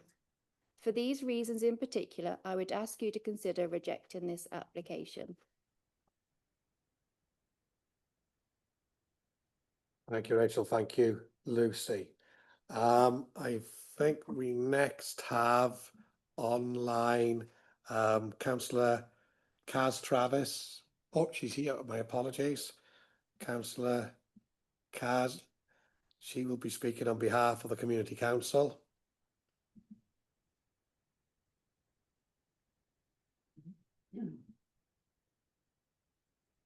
Please start when you're comfortable. Thank you. Good afternoon, and thank you for the opportunity to speak this afternoon. More than 25 years ago, through what was essentially a mistake, Crew Green was upgraded to large village status. No one realised the significance of this until the large village status was quoted as a positive for this large development application. After submitting compelling evidence proving that we are indeed a small village with no amenities, Powers accepted our challenge, resulting in the recommendation that Crew Green will be reclassified into a Tier 4 rural non-cluster settlement for the RLDP. This means that development permitted in these settlements will be smaller scale and focused on meeting identified needs to achieve sustainable rural communities. Although this decision will not formally apply until 2026, it clearly indicates the continued argument by developers that Crew Green is a large village is wrong. In 2026, Crew Green will be designated as a Tier 4 settlement, still with no amenities, but not a large village which should at least have a shop or a pub. This application references Policy H6 of the LDP within its submissions. Policy H6 is clear. Proposals for the development of affordable housing to meet a proven, unmet local need. Development in towns, large villages, small villages and rural settlements will only be permitted where the proposed development is of a size, scale and tenure commensurate with the defined need, appropriate to the settlement tier and accords with the requirements of Policy H1. It clearly sets out that it is the local community need, not the wider community, that is the key consideration. This application has not considered or justified the local need in Crew Green within the submitted documents. Residents and councillors feel very strongly that the need for housing is being misrepresented by the application. Only one household out of 51 on the Powys Housing Register have put Crew Green as their first preference. Only 4 households of the 41 on the Tide Teg Register have nominated Crew Green. That means 87 out of 92 households wish to live elsewhere. So no evidence that households have a strong preference to move to our small community. Sadly, in an email to Councillor Lucy Roberts, Powys Planning Officer Mr Edwards has stated that Powys is not bothered if there is need for affordable housing in Crew Green, as long as there is a demonstrated need across the county. Not only is Crew Green a small community that cannot shoulder the county housing quotas, it is totally contrary to paragraph 4.2.26 of the Welsh Government Guidelines Planning Policy Wales, which states under the subheading Affordable Housing, a community's need for affordable housing is a material planning consideration and must be taken into account in formulating development plan policies and determining relevant planning applications. Also, Powys has already achieved 99% of its affordable homes target. Finally, this site cannot deliver the recommended housing density, achieving just 18 dwellings per hectare instead of 27 plus.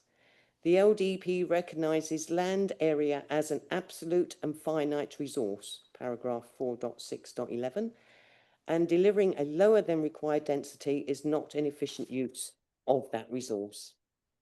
This council has actively and positively supported developers, suggesting suitable sites within the centre of our community to assist local people to have their own home and to assist younger families to remain in our rural community, rather than moving out of the area, with 19 affordable houses approved and supported in the past 3 years.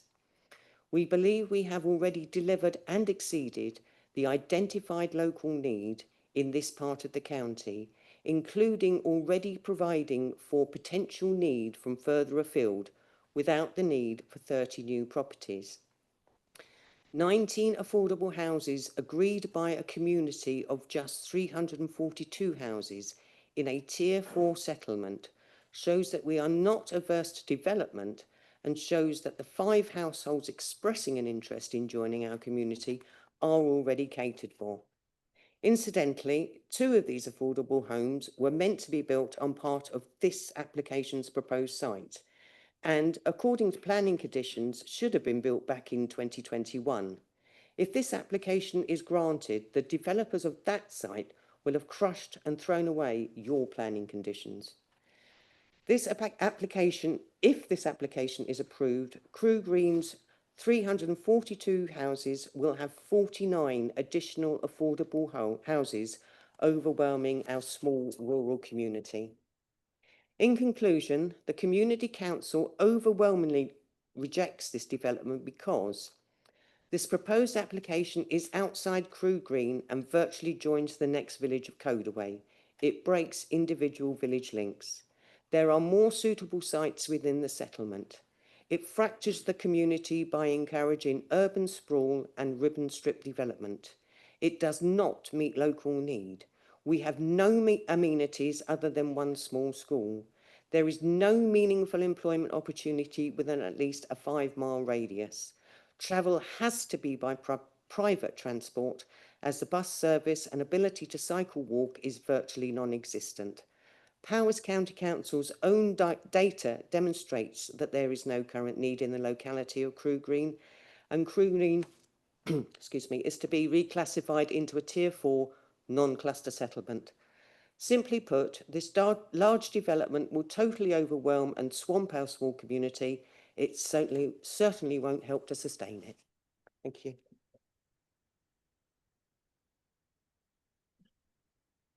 Thank you. Thank you very much, Councillor Travis. I'd now like to ask Mark Laird, please, to come on up. He is going to be reading a statement on behalf of Colin Macklin, who unfortunately can't be with us. I will then ask Mr. Neil Bryden, who's joining us online, to speak, and then Mark himself has got his own statement to read out after.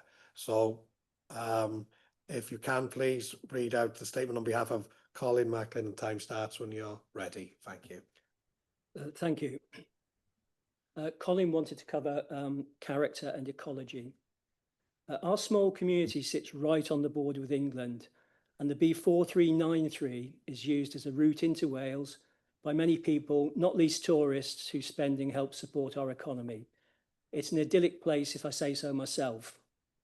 And shortly after entering Crew Green, literally at the point you reach this proposed development site, the road drops before you and the vista suddenly opens up. On your left, Borsley Hill with its Iron Age hill fort and ancient woodland. Ahead of you, the rest of the Brathen Hills, with Rodney's Pillar iconically capping Criggion Hill. The Berwyn shimmering in the distance, and to your right, lush pasture sweeping down to the wooded banks of the River Severn. And at that moment you think, yes, now this is Wales. What an amazing way to make a fantastic first impression on visitors to our country. And as I said, this happens literally where you meet the proposed development site. But as the applicants themselves have acknowledged, this experience is very much going to change. In its own planning application supporting statement, they say at paragraph 3.6 that the development reinforces the form of this cluster of dwellings, therefore increasing the motorist perception that they're travelling through a settlement, assisting in ensuring adherence to local speed limits. So seemingly, people will slow down because it looks more urban, and they present this, apparently without irony, as a good thing for us. By both design and planned execution, this unremarkable development adds nothing to the character of Crew Green. The developers claim that the proposal is compatible with the immediately adjacent housing stock and would seamlessly blend into the surrounding area. These views are misguided, as their design is unequivocally inferior to the adjacent developments, which would be significantly compromised by its presence. But what of the impact on the rest of Crew Green? Today, Crew Green is made up of clusters along the 1.2 miles of the B4393, but we're trying to build a cohesive community by trying to ensure that any building coalesces around a village core. We're supporting 4 of the 7 LDP candidate sites in the 2026 LDP, ones that are close to the village core. And as has been mentioned, we've proactively arranged for 12 affordable houses in the centre of the village by approaching a developer ourselves. How many community councils in Powys do you know that proactively approach developers to build affordable housing? However, this application, if approved, would fill in the geographic gap between Crew Green and neighbouring Coedway and render our eastern boundary to become just more ribbon development, something we're trying to lessen. Despite the total lack of services and facilities, Crew Green has very slowly but progressively expanded over the last 70 years, from a few dispersed farmhouses and cottages. As things slowly evolved, our community has welcomed the resultant newcomers and actively integrated them into our village. The sudden landing of a whole estate of 30 houses in a small village where there is demonstrably no demand for such volumes will be a disturbing shock to the rhythms of the village. Community cohesion will very likely be diluted as a spike of unconnected new residents find themselves in an isolated community miles from anywhere with a total lack of services. We therefore ask you to consider the potential negative social impacts with this proposal. And what of the impact on local environment and ecology? That the development would have negative consequences on our local environment is hard to argue with. In 2024, the Developers Commission Turnstone, a specialist consultancy, to deliver an environmental and ecology report. They carried out their survey on the 6th of March 2024. By their own admission, not the best time to do so, not that they have bothered to repeat the survey at a better time, you understand.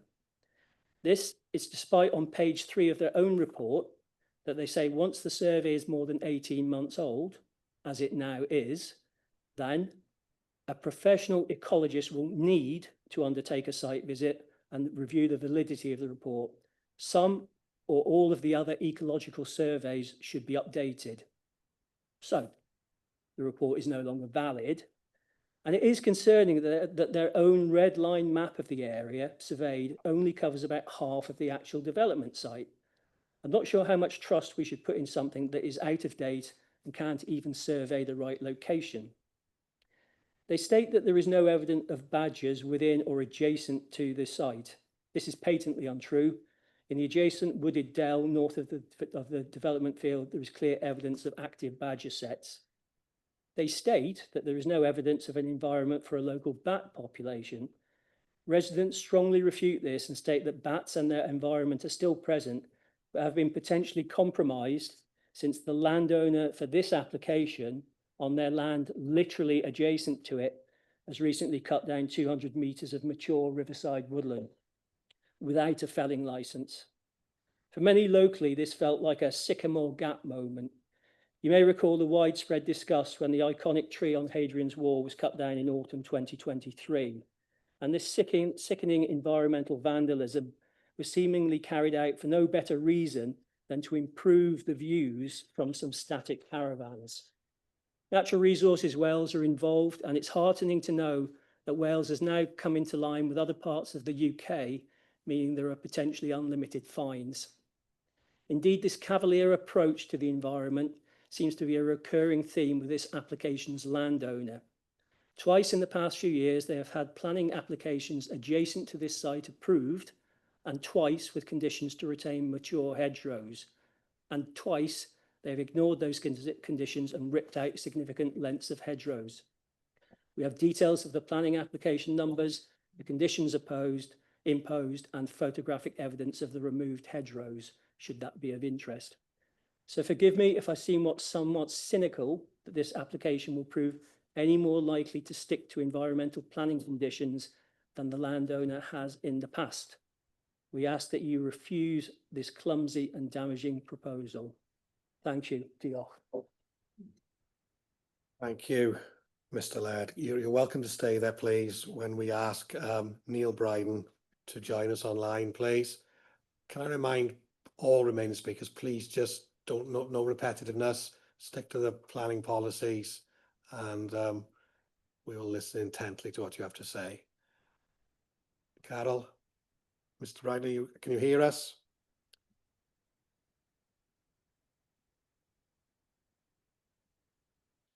Mr. Bryden.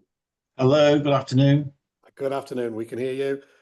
If you're ready, the floor is all yours. Yes, good afternoon. In this submission, I will show that the proposed development site is in a location that is car dependent and therefore contrary to Planning Policy Wales guidance and local development plan policy regarding sustainable transport.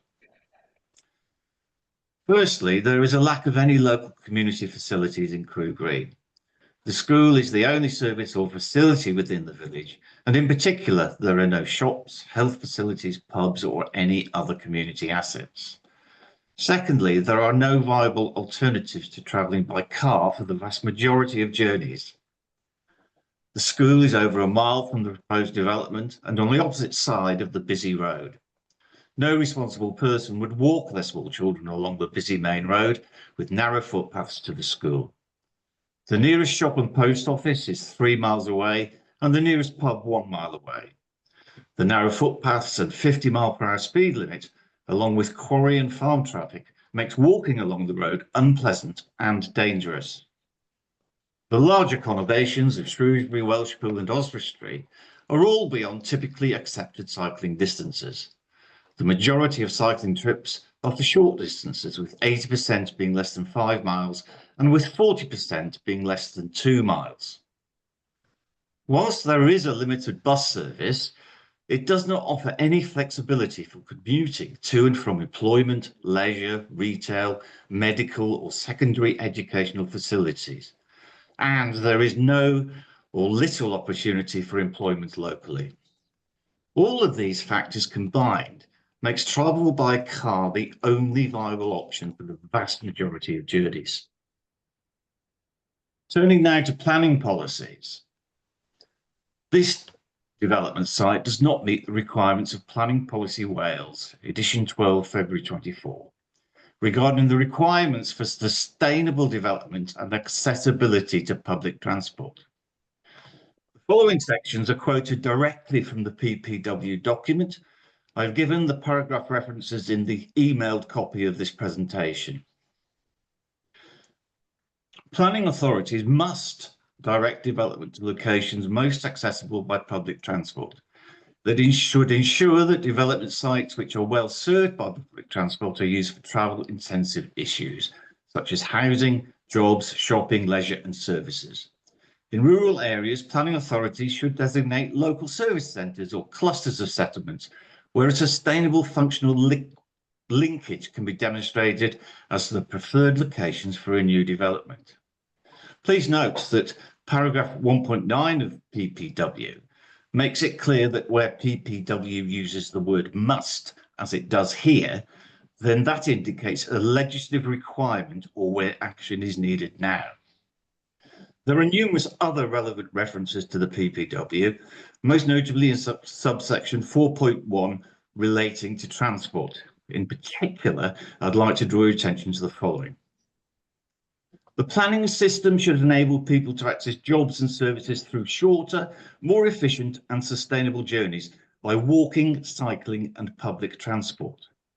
The planning system has a key role by facilitating developments which are sited in the right locations, where they can be easily accessed by sustainable modes of travel and without the need for a car.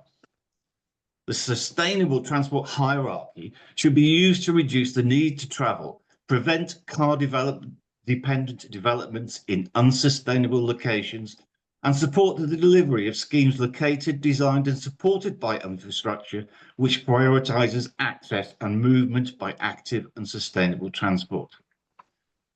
The availability of public transport is an important part of ensuring a place is sustainable. It enables people to undertake medium and long journeys without being dependent on having access to a car. Planning authorities should consider whether public transport services are of a scale which makes public transport an attractive and practical travel option for occupiers and users travelling to and from development sites. Planning authorities must ensure new housing, jobs, shopping, leisure and services are highly accessible by walking and cycling. Finally, in relation to PPW, It is Welsh Government policy to require the use of a sustainable transport hierarchy in relation to new development, which prioritises walking, cycling and public transport ahead of private motor vehicles. And design and access statements should show how the design of the scheme has responded to the sustainable transport hierarchy. In addition, the Powys Local Development Plan also requires development to minimise demand for travel by private transport, and encourage, promote and improve sustainable forms of travel, including active travel opportunities in all areas. I know that was quite long, but I think it's important to emphasise how repeatedly the PPW emphasises these points. And although these national and local policy requirements are clear, neither the applicant nor the council's planning officer have engaged with this issue, despite these specific requirements being highlighted by the Community Council at the outset and again during the consultation process. The application is therefore not compliant with PPW and ought to be rejected. One precedent for refusing planning on the grounds of sustainability is when the Welsh Government recently refused planning permission for the called-in application for the new crematorium at Cazzus. It was confirmed, and I quote, "The inspector considers the remoteness of the location from Cazzus and Newtown undermines the realistic probability that means other than private car will be used to make journeys to and from the site. The inspector concludes the site is not in a sustainable location and the application is therefore contrary to Future Wales policies 5 and 25, as well as LDP policies SP5, SP6 and C1. Taking into account all matters raised, the inspector does not consider the development accords with the placemaking objectives set out in PPW and recommends planning permission be refused." In conclusion, the application and supporting documents do not address the issue of the sustainable transport hierarchy. It is therefore not compliant with PPW policy. Public transport is not realistically adequate to access employment, leisure or other services. The site is therefore not suitable for sustainable development because homeowners would be reliant upon the use of private vehicles to access services contrary to PPW and LDP policy requirements. All of this demonstrates why the site is inherently unsuitable for the proposed development and therefore planning permission should be refused on these grounds. Thank you for your time. Thank you very much, Mr. Bryden. Next, welcome back, please, Mr. Mark Laird. Thank you. Under my own section, I'd like to cover two key areas today: sustainable drainage and highways. Firstly, drainage. As has been mentioned, alongside this planning application, this development also requires a sustainable drainage application needing separate approval.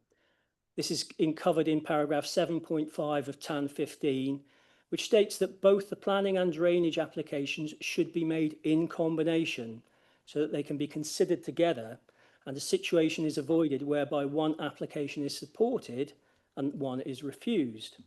Indeed, this was reiterated to the applicant by Powys Land Drainage Engineer Johan Williams on the 27th of January. However, as of the 16th of October, the applicant had simply not bothered to do that. And on that basis alone, this application should perhaps be deferred until both aspects can be considered together. And this is not simply a box-ticking exercise, as there are very real doubts that the current drainage proposals would meet the requirements of TAN 15.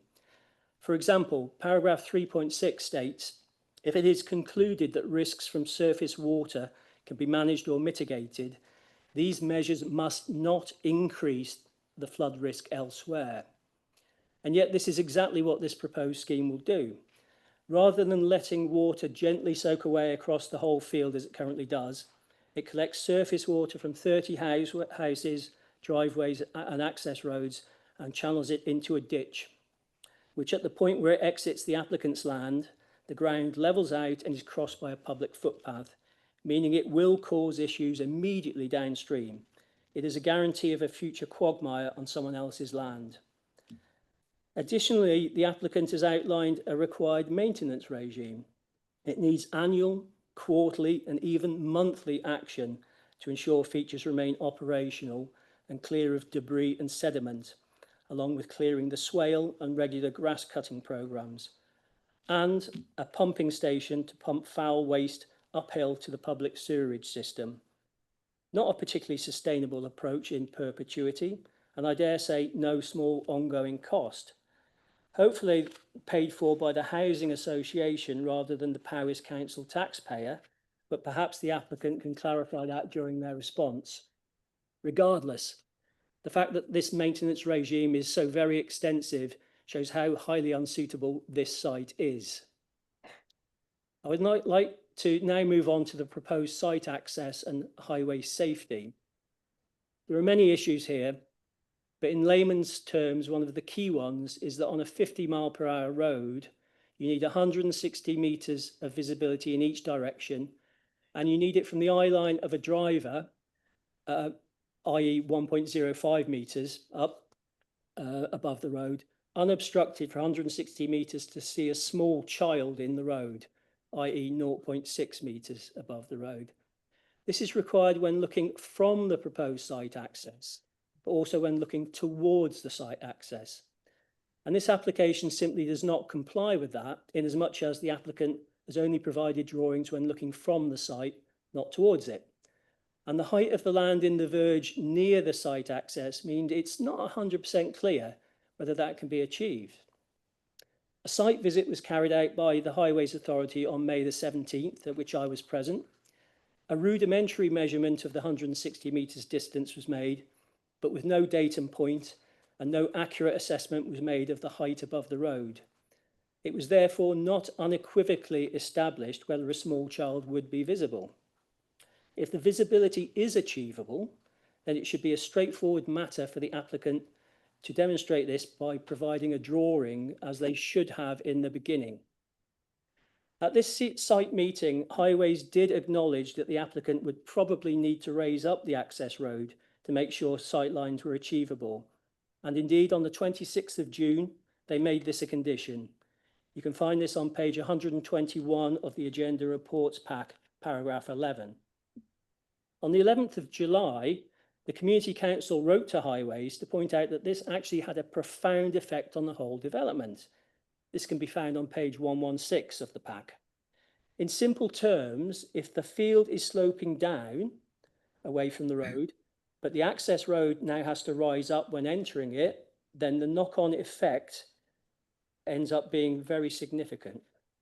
Using the applicant's own drawings and applying the Highways required gradients shows that 20 metres into the site, the level of the road would now be 2.789 metres above the field, over 9 feet above the field, and much, much higher than planned by the applicant.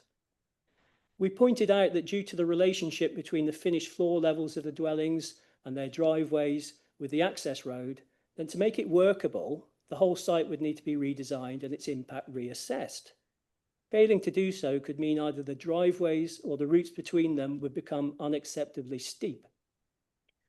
And raising the access road and floor levels by that amount should absolutely require their impact on the landscape and their acceptability to be reassessed. And indeed, on the 5th of August, Highways acknowledged those concerns, shown on pages 122 and 123 of the pack. They wrote, regarding the gradient and slope towards the highway, this would be for the developer to represent in the approved final drawings. It is the role of the developer to remeasure and provide an acceptable detail to the adopting authority. And they wrote, the authority will be seeking longitudinal gradient modifications at the site access to maximise the available junction visibility. And the Highways Authority would strongly recommend a set of revised drawings are issued and any necessary reassessment of impacts arising from the assessment be requested from the applicant. And so, where are these drawings? The applicant has not bothered to supply them. something that would profoundly affect the whole of this development and its impact on the landscape. Not bothered. Now, I'm sure the applicant will say in their response, don't worry about this, we can make this access road work. Maybe even Highways will say that too. And maybe they can, maybe they can't. That's not the whole issue here. The revised plans will not have been consulted upon. And today, you are being asked to approve full planning permission without having the full facts. You surely cannot be comfortable with doing that. On that basis, this application should be rejected. So let me very briefly summarise. What do we have here? An unsuitable site outside the LDP for a reason that has drainage issues and cannot meet the minimum density requirements. A scheme that demonstrably does not meet local housing need as required by H6 of the LDP. A scheme that forces people to rely on cars rather than sustainable transport against Welsh Government legislation, and which, really importantly, no one from Powys County Council has commented on from a sustainability perspective. No consultee comments at all. A scheme that damages the ecology and character of the area, and a scheme where there are still question marks over highway safety and for which final plans have not been produced nor consulted on. You should have absolutely no qualms at all about rejecting this ill thought out opportunistic scheme. Thank you. Thank you. Thank you very much, Mr. Laird. Now, I'd like to invite the agent and applicant, Mike Lloyd, and Mr. Geraint Roberts, to come up, please.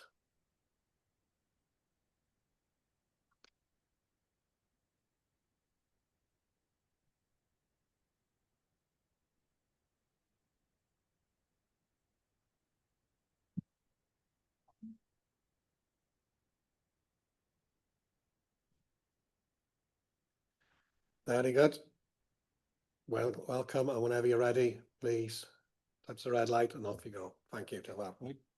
Thank you, Chair, and thank you, members, for giving us this opportunity to speak. I'm Mike Lloyd, I'm the applicant's agent, and to my right is Geraint Roberts, Head of Development at Barcoed Housing Association. Just a little bit of background. The applicant is SJ Roberts Construction Limited, who are proposing a 100% affordable housing design and build scheme for the end user Barcoed Housing Association. Both SJ Roberts and Barcoed have a track record of providing affordable housing schemes in Powys. And in formulating the proposals for this site, initial contact was made with the council via a pre-planning application inquiry. The response received from the council confirmed that the site was relatively unconstrained and potentially suitable for housing, affordable housing. Following receipt of that positive response, the applicants, in conjunction with the Housing Association, drew up a scheme for the development of the site. That scheme was subject to statutory pre-planning application consultation exercise, where the applicants and Barcoed were keen to ensure there was effective engagement with the local community, and attended a number of meetings with the Community Council to discuss the proposals. And the consultation period was extended to enable the Community Council to provide a comprehensive response. This resulted in changes to the scheme, trying to address comments raised.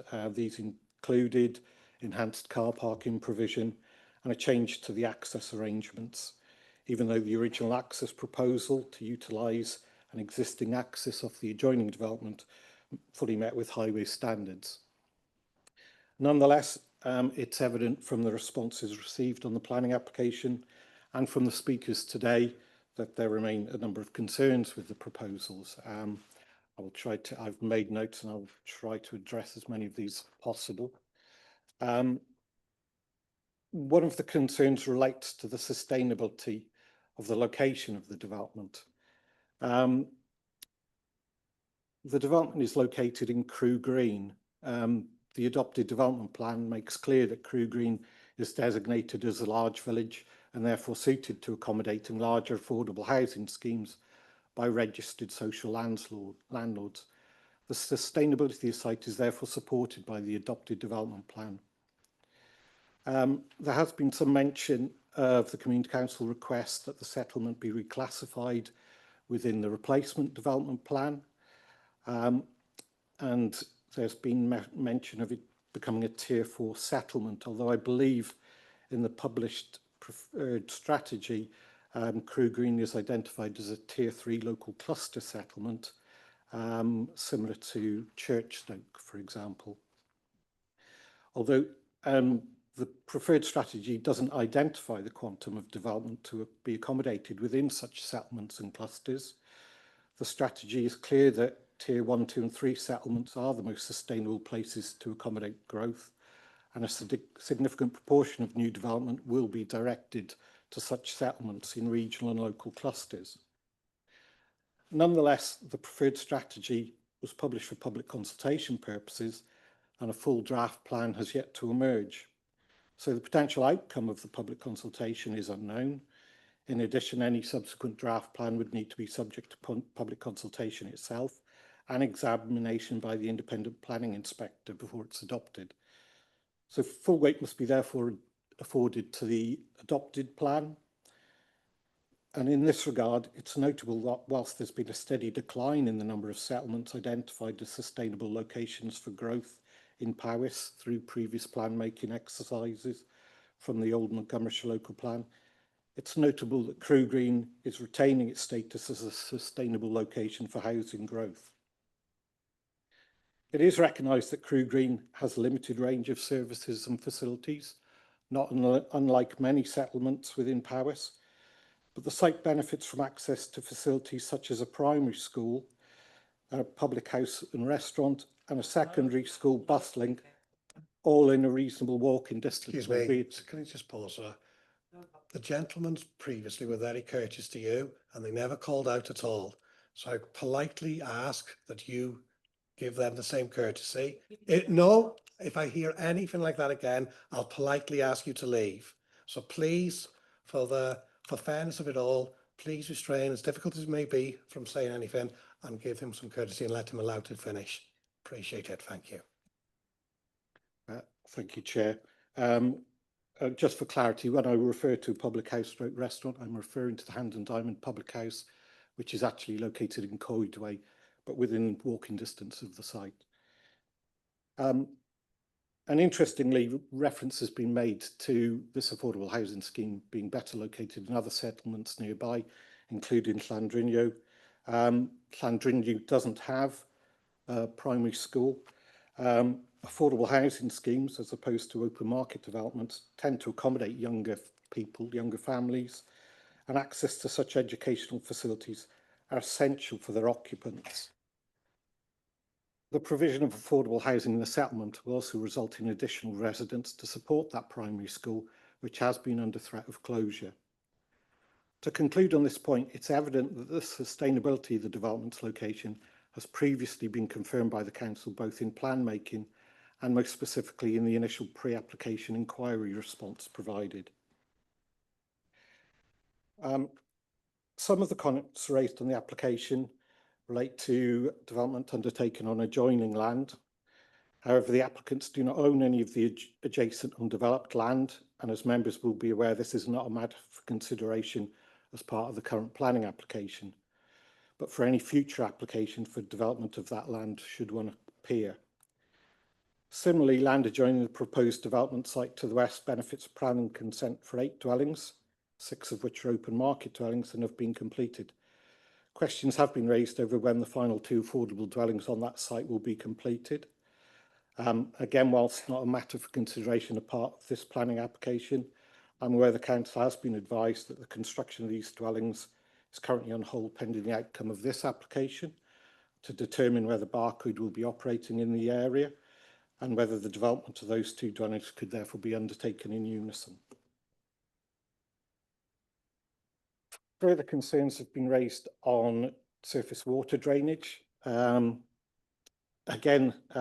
that's a matter that will be considered as part of a separate SAB approval process. And nonetheless, the development proposal has been informed by input from drainage engineers and detailed drainage layouts have been provided. which demonstrate that runoff can be attenuated to greenfield rates before outfall. Therefore, it's clear that the development will not give rise to any off-site issues. And indeed, the proposals may help to alleviate current issues experienced with greenfield runoff. I'd also mention there's been significant comments about highways. Some of the concerns expressed relate to whether the proposed highway access meets technical standards. In this regard, I comment that the original development layout was based upon an adoptable access road from the neighbouring Severn New development site, and there were no engineering reasons why that could not be achieved. However, through the course of the pre-application consultation, and in response to comments received, the proposal changed to a direct access off the B4393. The proposed point of access has been designed to meet all relevant requirements of the common standards and is sufficiently far enough away from the Severn View access to not have any negative impacts in terms of highway safety. The proposed additional access will also assist in further urbanising the local road, which has the potential to lower speed limits along its length. In this regard, we're aware of the Cabinet Member for the Greener Powers's recent decision that a traffic order consultation procedure is initiated to modify the speed limit on this stretch of the B4393 from 50 miles an hour to 40 miles per hour.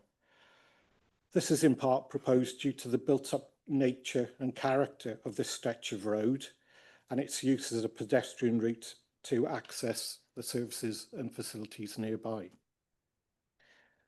I would also make some comment in response to comments made on the density of the development. It's accepted that the density is lower than the 27 plus dwellings per hectare that the adopted plan policy suggests is achievable on sites in towns and large villages. Nonetheless, the supporting text also highlights the circumstances where lower densities may be considered appropriate. Such circumstances include the need to assimilate with the character of the area, specific design requirements such as accessibility, visibility, and to provide amenity space and parking.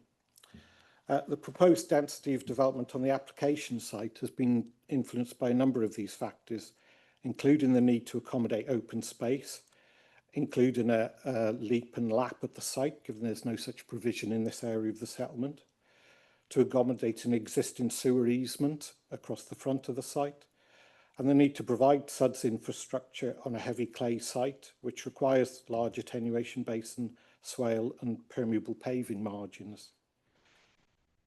There's also foul drainage infrastructure that needs to be accommodated, and obviously the highways access itself. And in response to comments made by the community, we have provided a greater level of parking provision, greater than that required by current standards. To increase the density of development would likely require a change in the mix of housing types proposed on site, for example, an increase in terraced properties. However, the proposed mix of house types on the site has been proposed to reflect identified needs and therefore Barclade's requirements. Barclade will require minimum dwelling and garden space standards in accordance with WDQR standards that are over and above open market requirements. A greater density of development on the site would also fail to accord with the character and appearance of the area. This is supported by a review of the density of development in the settlement, including the recent development of 23 dwellings on the allocated housing site, which has been constructed at 40 dwellings per hectare. In addition, and significantly, as an exception site, a lower density of development on the site does not reduce or avoid any planning obligations placed upon it. Whilst it may be possible to increase the density of development on the site, this would fly in the face of good planning in terms of the provision of a scheme that's appropriate in its context, and would also run contrary to some of the comments made on the proposal, which I note from the committee report still consider the site density to be too high. And I'd like to turn to my colleague Geraint to discuss housing need. Thanks, Mike. Pnawn da, everybody. Good afternoon. My name's Geraint Roberts. I'm the head of development with Barcud. And we're a not-for-profit housing association that provides affordable homes to rent and purchase across Mid Wales. We currently own and manage over 4,000 homes across Powys and Ceredigion, and we've got an active development programme where we aim to construct 100 new affordable homes every year. We build a mix of tenures, including social rent, intermediate rent, rent to buy and shared ownership homes. And we build these homes for local people. We've recently delivered housing schemes in Knighton, Churchstoke, Newtown, Montgomery, Welshpool, Gilsfield, Llansanfraid, Trewen and Four Crosses, enabling families to stay rooted in their communities. Just July this year, we completed 24 affordable homes in Four Crosses, which was referenced earlier, only 4 miles away from Crew Green. Within a week of handover, all those homes were occupied. Yet demand remains high. We only build where there is a proven need. Crew Green falls within the Welshpool and Montgomery housing market area as defined by Powys County Council's local housing market assessment. And in that identified area, between 2022 and 2037, it's been identified there's a need for 427 new homes. Earlier this week, I obtained the latest figures from Powys Council's Common Housing Register for specific data on Crew Green. Now, the way the Common Housing Register works is you get to choose your preferred village and then subsequent preferences. Now, it's true the current need this week for Crew Green, 7 have put Crew Green down as their first choice, but then we've got 94 which have put Crew Green down as the second or following preferred choice. That's a total of 101 people on the Common Housing Register waiting for an affordable home in the Crew Green area. Massive figures. In addition to the social rented list, which is what the Common Housing Register deals with, we've got the TITAG Register, which identifies people that are interested in intermediate or social rented, shared ownership to purchase as well. And there's a demand of 37 on that one. So we've got no doubt that there is a need, and we don't want to build where there is no need. The scheme I referred to earlier in Four Crosses, where we delivered 24 homes, those were occupied by families from Four Crosses, Poolkey, Llansanfraid, Llandrinio. Not all from Four Crosses, but I would argue very much local people. And we've got no doubt that that need exists in Crew Green as well.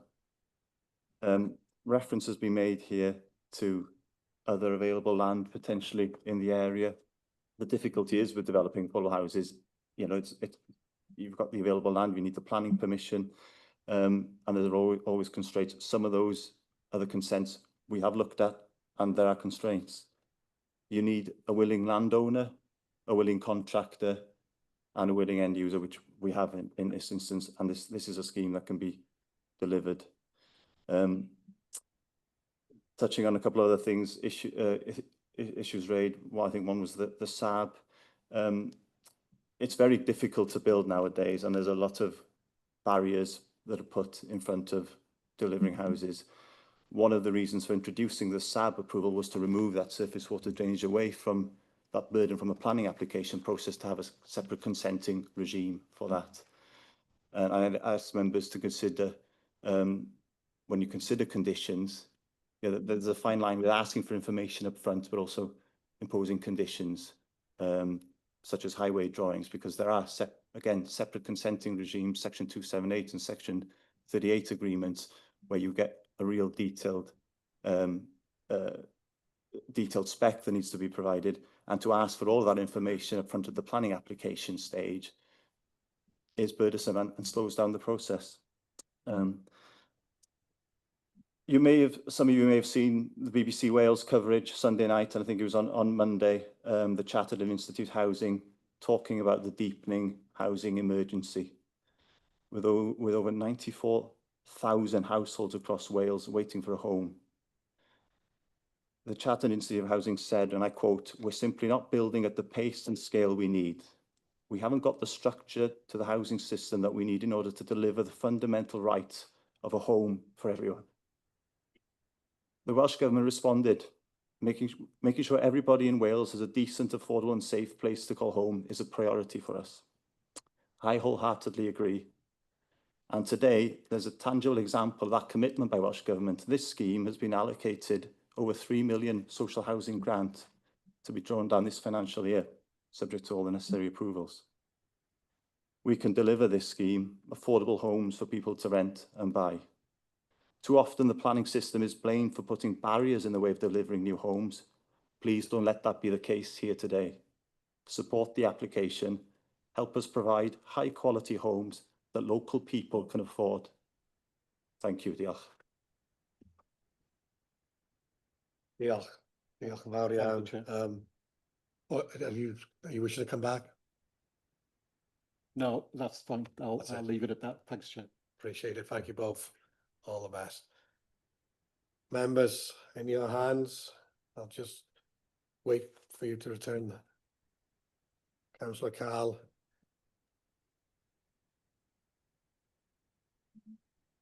Councillor Carl has indicated first. Thank you, Chair.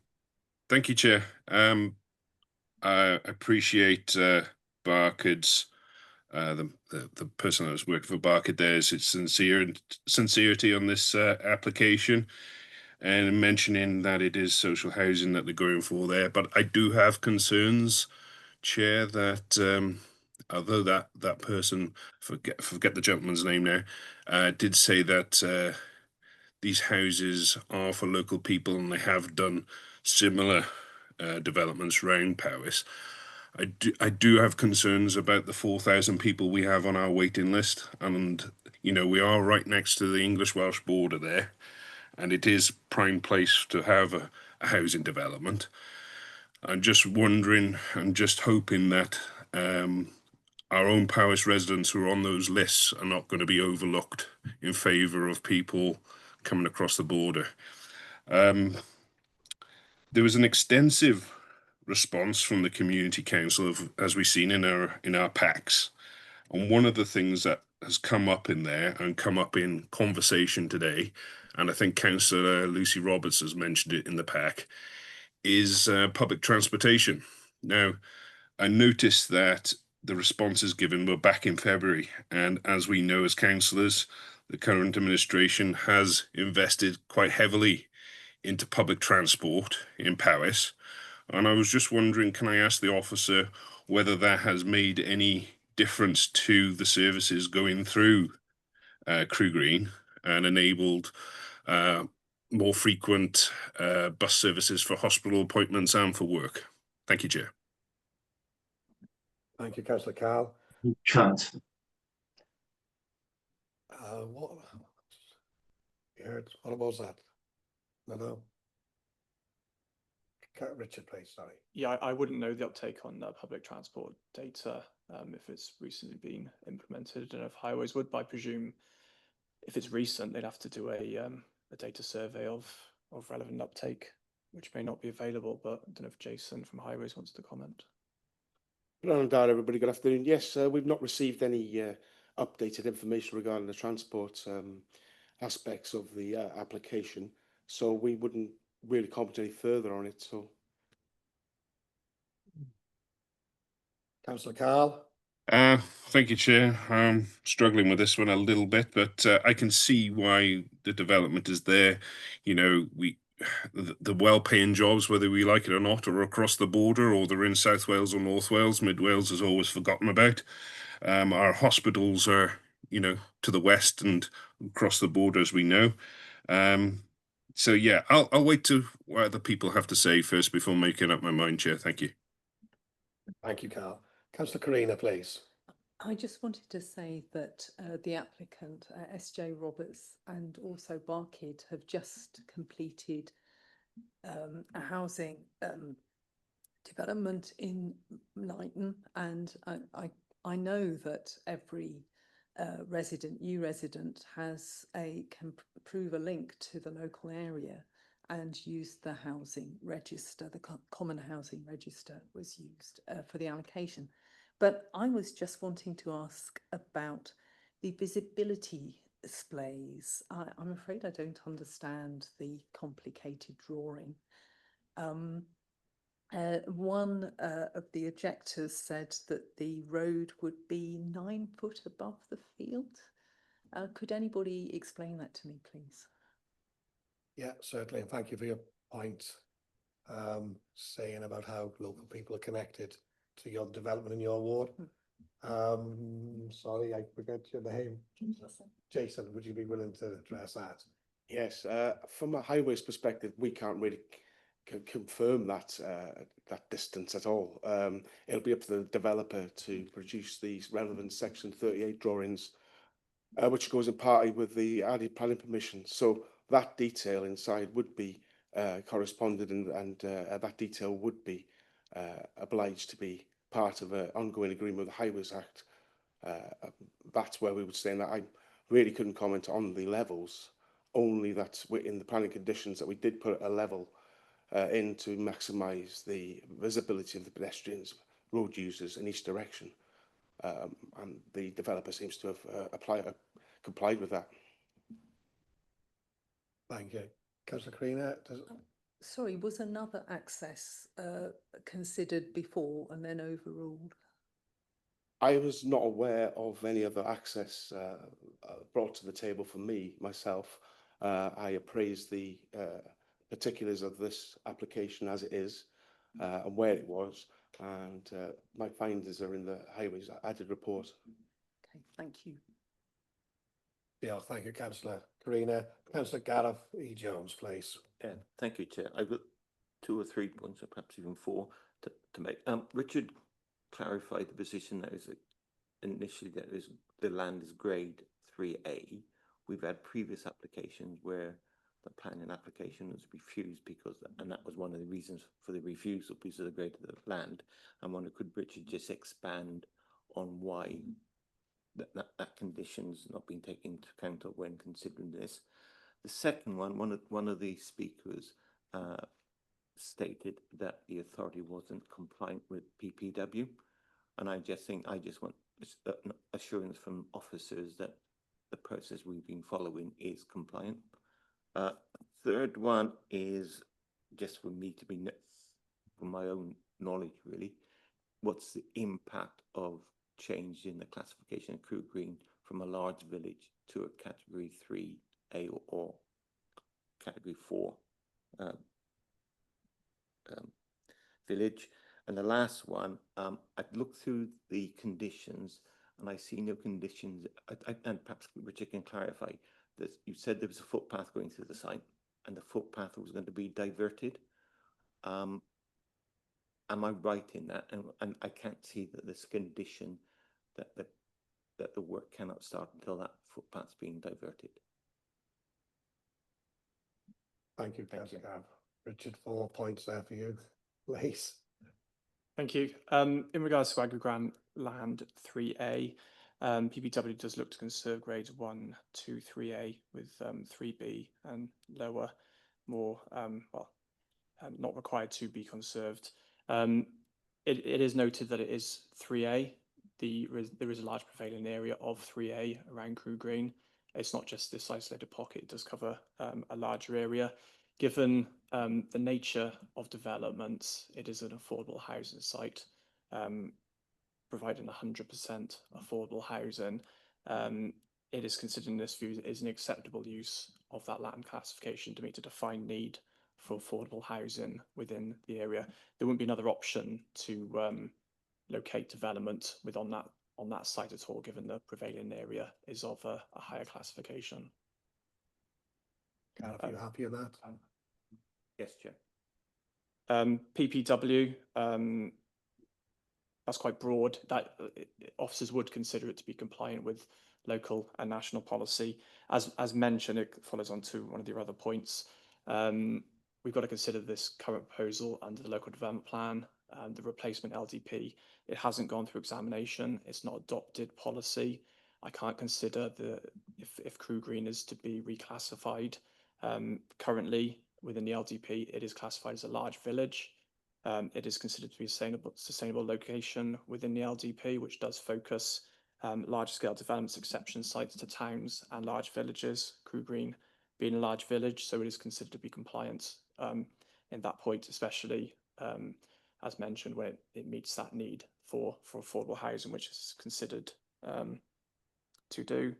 In regards to footway, I'll have to check if there's a condition, but if there isn't, I can ensure that one is appropriately worded, included to ensure that that is done. Okay, thank you. Thank you, Chair. Thank you, Councillor Gareth. Councillor Jonathan. Thank you, Chair. Firstly, I'd like to congratulate the Community Council on an incredibly comprehensive submission, and probably, I think, one of the most comprehensive I've ever seen in my time on planning. So well done to them, and also for the comments they've made earlier. Most of the points I was going to raise, you've just covered now in answer to Councillor Gareth, so thank you for that. There's just one point, and that was a bit's been made about the lack of facilities in Crew Green. How much weight should we attach to that? How much importance to it when we're making our minds up? I would refer it back to the classification of Crew Green within the current local development plan. It has been assessed. It is currently allocated, defined as a large village. It's considered to be a sustainable location for development within the local development plan. Places change over time. Currently, it is a large village within the LDP, so policy is supportive of it. There is a primary school within Crew Green. As mentioned by speakers, there's other facilities. This proposal will also include a playground as part of it. So I think there's play provision at the other end, whereas this one will provide play as part of this development also. Can I come back, Chair? In terms of a large village in relation to that, and something was made of this earlier, how important is it that we can argue whether it is or not, but whether within a large visit you focus development within a core part of the village? Because I know Crew Green very well. I travel it through it often on the way to Shrewsbury. It is sort of turning into a ribbon development. Again, is that an acceptable form of development within policy, or do we prefer as an authority to see it's centered around a core? I've just put on screen the makeup of Crew Green, how it's within the LDP settlement development maps. There is 4 defined areas that the settlement development boundary does incorporate. So you've got the star, which is this proposal. I don't know if my cursor, oh yeah. So you've got that parcel there is what was mentioned, 6 plots have been built. There's 2 affordables to be built on there as well. So that field has been developed on. I appreciate the comments made.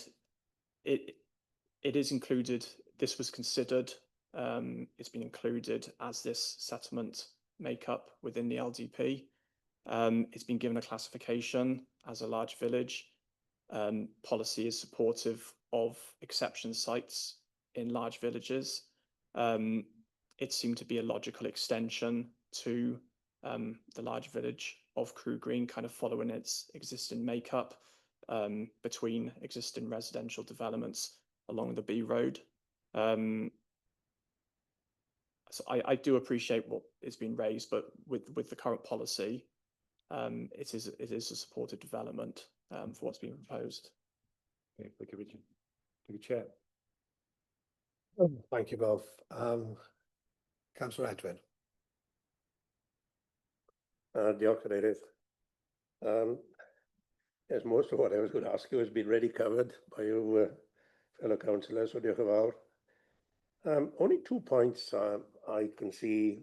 One of the in the paperwork was put, it is showing here apparently there's already been significant development in the village. So your question is the demand for it, but I think we all recognise that there is a tremendous demand for affordable housing. And I know more down towards Brecon Way, there's tremendous demand, but we have got the issues of the national parks there, which are restricting us in so many ways. But moving on from there, what I was quite worried about, and I brought it up on the previous application, was the design and layout of the actual development. One entrance, one exit, combined exit and entrance and exit. But any large trucks, i.e. Recycle trucks, fire trucks, whatever may be, I can see great problems arising there, to be perfectly honest with you. It's there's a lot of dead ends in the design, and I think the developers need to look at this, should this go forward, because as you know, every household has 2, sometimes 3 cars, and they're not all going to be parked in the driveway. So I'm very concerned about the layout, to be perfectly frank with you. Are you looking for a response, Councillor Edwin, from? Yeah, well, you know, Jason or Paul, who? and I was at the moment, I'm finding it difficult to decide which way to go, to be honest. Good afternoon again. The internal layout has been assessed, and there is scope there for the highways to imply different aspects within it. Under the highways agreement, they're going to have to enter into under the section 38. So I do take on board there is some turning head requirements there. However, I can only see one compromising situation, but I think that'll be alleviated with the bin wagon going in a reverse direction.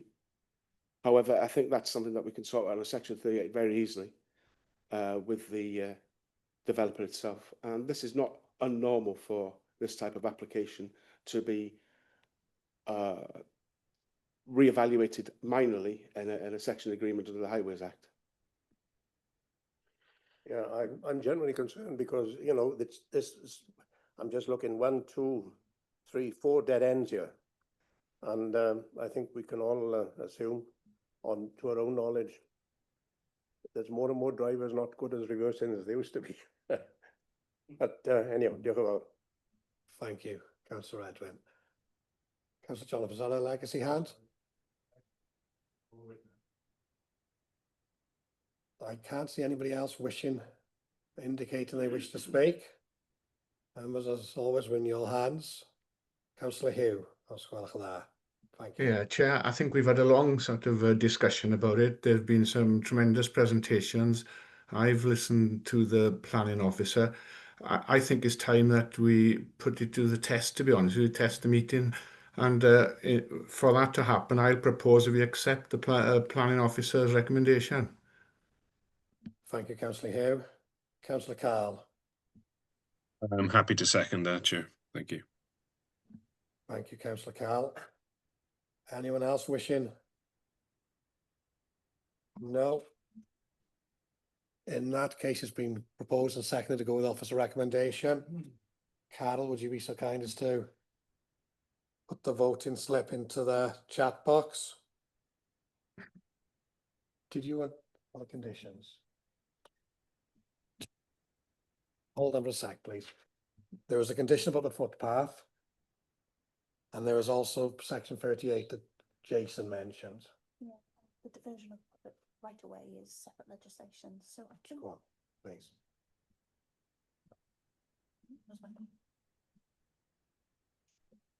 Hi members, sorry, we're just checking to check that there is a condition relating to footways. I can see that there is a condition that says all footways and roads are completed. In terms of the public right of way being diverted, that is a separate legislation. And obviously any blocking or blocking of that right of way will be covered by that separate legislation, which we as plan officers can't duplicate. What I would suggest is we put an informative in respect to that diversion, that it does take place. I think there is an informative later on after the conditions that mentions footpaths and picks up the points you're mentioning, Gemma, but doesn't actually say about the actual diversion of the footpath. But yeah, I understand what you're saying. Yeah, that would be the actual diversion is separate to different legislation. Happy, Councillor Gara? Yeah. Was there anything else in relation to 38? No. We're all covered. Sorry, Carol. Please proceed. Thank you.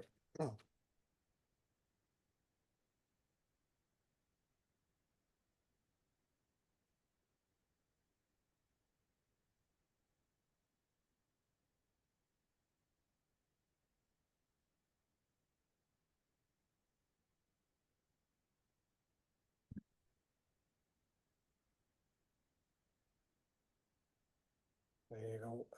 To approve as officer's recommendation 4.4.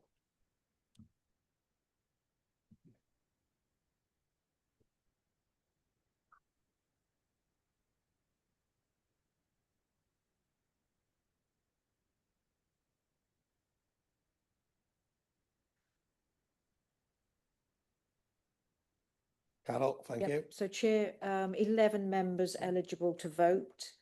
11 voted for the recommendation, none against and no abstentions. Thank you very much. So item number 24, 1877/FUL has been passed as per officer recommendation.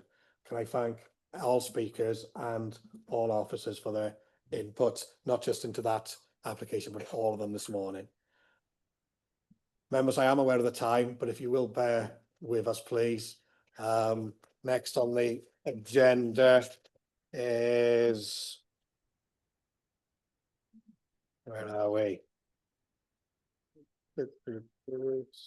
Sorry, Chair, just one question. Was that unanimous then? I missed what Carol said. Councillor Carl, I think you're still on. We can hear you speaking. Yeah, Chair, was that unanimous then? It was, yes. Thank you, thank you. Yeah. Right, to receive the delegated list. Hopefully you've received the list. It's on page 171 to 226 of our pack. Can I have a proposal and a seconder to receive it? Councillor Deb, thank you. Councillor Edwin, any questions arising from it? No. In that case, final item this afternoon is the quarterly planning performance. Jem has assured me it'll only take a few minutes. It will. So I'll be very quick. Thank you for your patience. I appreciate the day you've had, so I will rush through it, and if anyone has any questions, please let me know. The end of last month, we obviously did report on our quarterly 2 figures. So for planning applications, we had all applications within time. We were at 90%. That is on target for us. Major applications within time, they were determined at 100%, so they're all within agreed timeframes. Our average time taken for all applications, we were at 120 days. Now, this is off target, and our target here is 112 days. It is a target that we have been off target, shall we say, for a number of quarters. It is that balancing act. Like you've seen some of the applications before us today, we do want to obviously, where possible, be pro-development and encourage. So it does sometimes take for some of the larger schemes to get them across that line. So that does take time. So we're at 120 days there, and we have had a session internally if there's anything we can do to, whilst be supportive of development, also see if we can speed up applications. And we're doing a lot, and we do continue to do a lot of work with agents to make sure that the applications are good, shall we say, and have all the relevant information. And I think that's very much down to pre-application with us, so they know all the constraints and really engaging with the process. Appeals dismissed, we're at 75% for this quarter. Again, this is on target. We had 3 dismissed and just that 1 allowed, which we heard last committee. I've just put a note at the bottom of that page. So for quarter 2, a total of 287 applications were determined, and that's from applications, other consents, NMAs, etc. In terms of enforcement then, so enforcement cases investigated within 84 days, we reached 89%, which is on target. Our target there is 80%. Our average time to investigate is 131 days. And then our next one, average time taken to take positive enforcement action in days was 647. Again, we were off target here, where our target is 421. We do acknowledge that time taken has been extended, should we say, for this last couple of quarters due to the work that we're doing with an ongoing action plan, which I'll just quickly raise and go through now. So within our team, we have had an ongoing enforcement action plan, which was put in place towards the end of 2023. Now, our aim was by the end of Q2, so this quarter, to reduce our enforcement backlog to approximately 250 cases, which was considered to be a sustainable level for our enforcement officers. Now, as you can see on screen, you can really see a trend there going back from 2021, where our high point was over 700 cases, to approximately where we started this action plan. We were on about 600, just over 600 cases, until the end of October. We were on 258, I want to say. I've got something blocking my screen. So 258 cases open. That has been the wider work of very much the whole team who has really reduced that figure. And I really do appreciate the effort that's been put in by the service to achieve those figures. So just quickly then, some more enforcement figures, just to give you a bit of a thorough understanding of enforcement process and how many we look at, etc. So for Q2, we closed 113 enforcement cases. Out of those, 95 were no breaches. So they were reports to us, and perhaps they are permitted development, or perhaps there's already planning permission in place, for example. So you can see a large proportion of those we have to investigate are no breaches. And we are looking to make sure we can put as much information publicly out there, so hopefully reduce that number of complaints coming into us. The number of investigations we completed was 74, and we have, which is part of this wider work for this action plan, served 17 enforcement notice. Now, that is a big number for enforcement notices served. I don't expect that trend to continue. That is very much just addressing that backlog you could see from the previous slide. Now, just to compare us perhaps and benchmark us with Wales, this isn't the completely up-to-date figure, because unfortunately on the Welsh website, they only do, they're a bit delayed putting the latest quarter figures. But when I last looked, the percentage within time, which obviously you saw that we were on 80+%, is 70.5% within time across Wales. That is the average across Wales. So we are currently performing above that Wales average. That's all on stats. Just quickly, you might have seen earlier in this week the news that it has been voted at Senedd last week to introduce a new fees for planning applications. It saw the amendment to the Town and Country Fees Applications regulations, and it now allows Welsh ministers to issue a fee schedule that has been released, and it is to be implemented on the 1st of December this year. Now, I've just quoted a statement there on the page, and you can see fees have been increased by an average of 50%. So this is a large investment into the planning service. So we will see those fees go live from the 1st of December. That was a very quick appraisal, but please, any questions, ask. Thank you, Gemma. Councillor Gareth. You can flick back to the second slide. I think I've answered my own question. Yeah, that one. Yeah. If the average time is 84 days, sorry, the investigating within 84 days, 89%, but the average time taken is 131. Is that because the 95 that are dismissed are investigated and dismissed very quickly? Yes, so there's an average obviously taken. So some are very quick, but there is ones that are obviously gone over, so which is drawn that time. The average time taken 131 days. I assume there's some of them, maybe a couple of years. Yes, there could be some, yes. And finally, can I just think, I think as members, we should thank yourself and the officers for what I think is a stunning piece of work. We should from 600 down to 250 over the last period. So thank you. Thank you, Chair. Thank you. Any further questions? Are we all desperate for our lunch? No. Gemma, as always, Gemma and team, thank you so much for everything today. Thank you for all the officers in attendance. Members, thank you for making the effort to be with us today.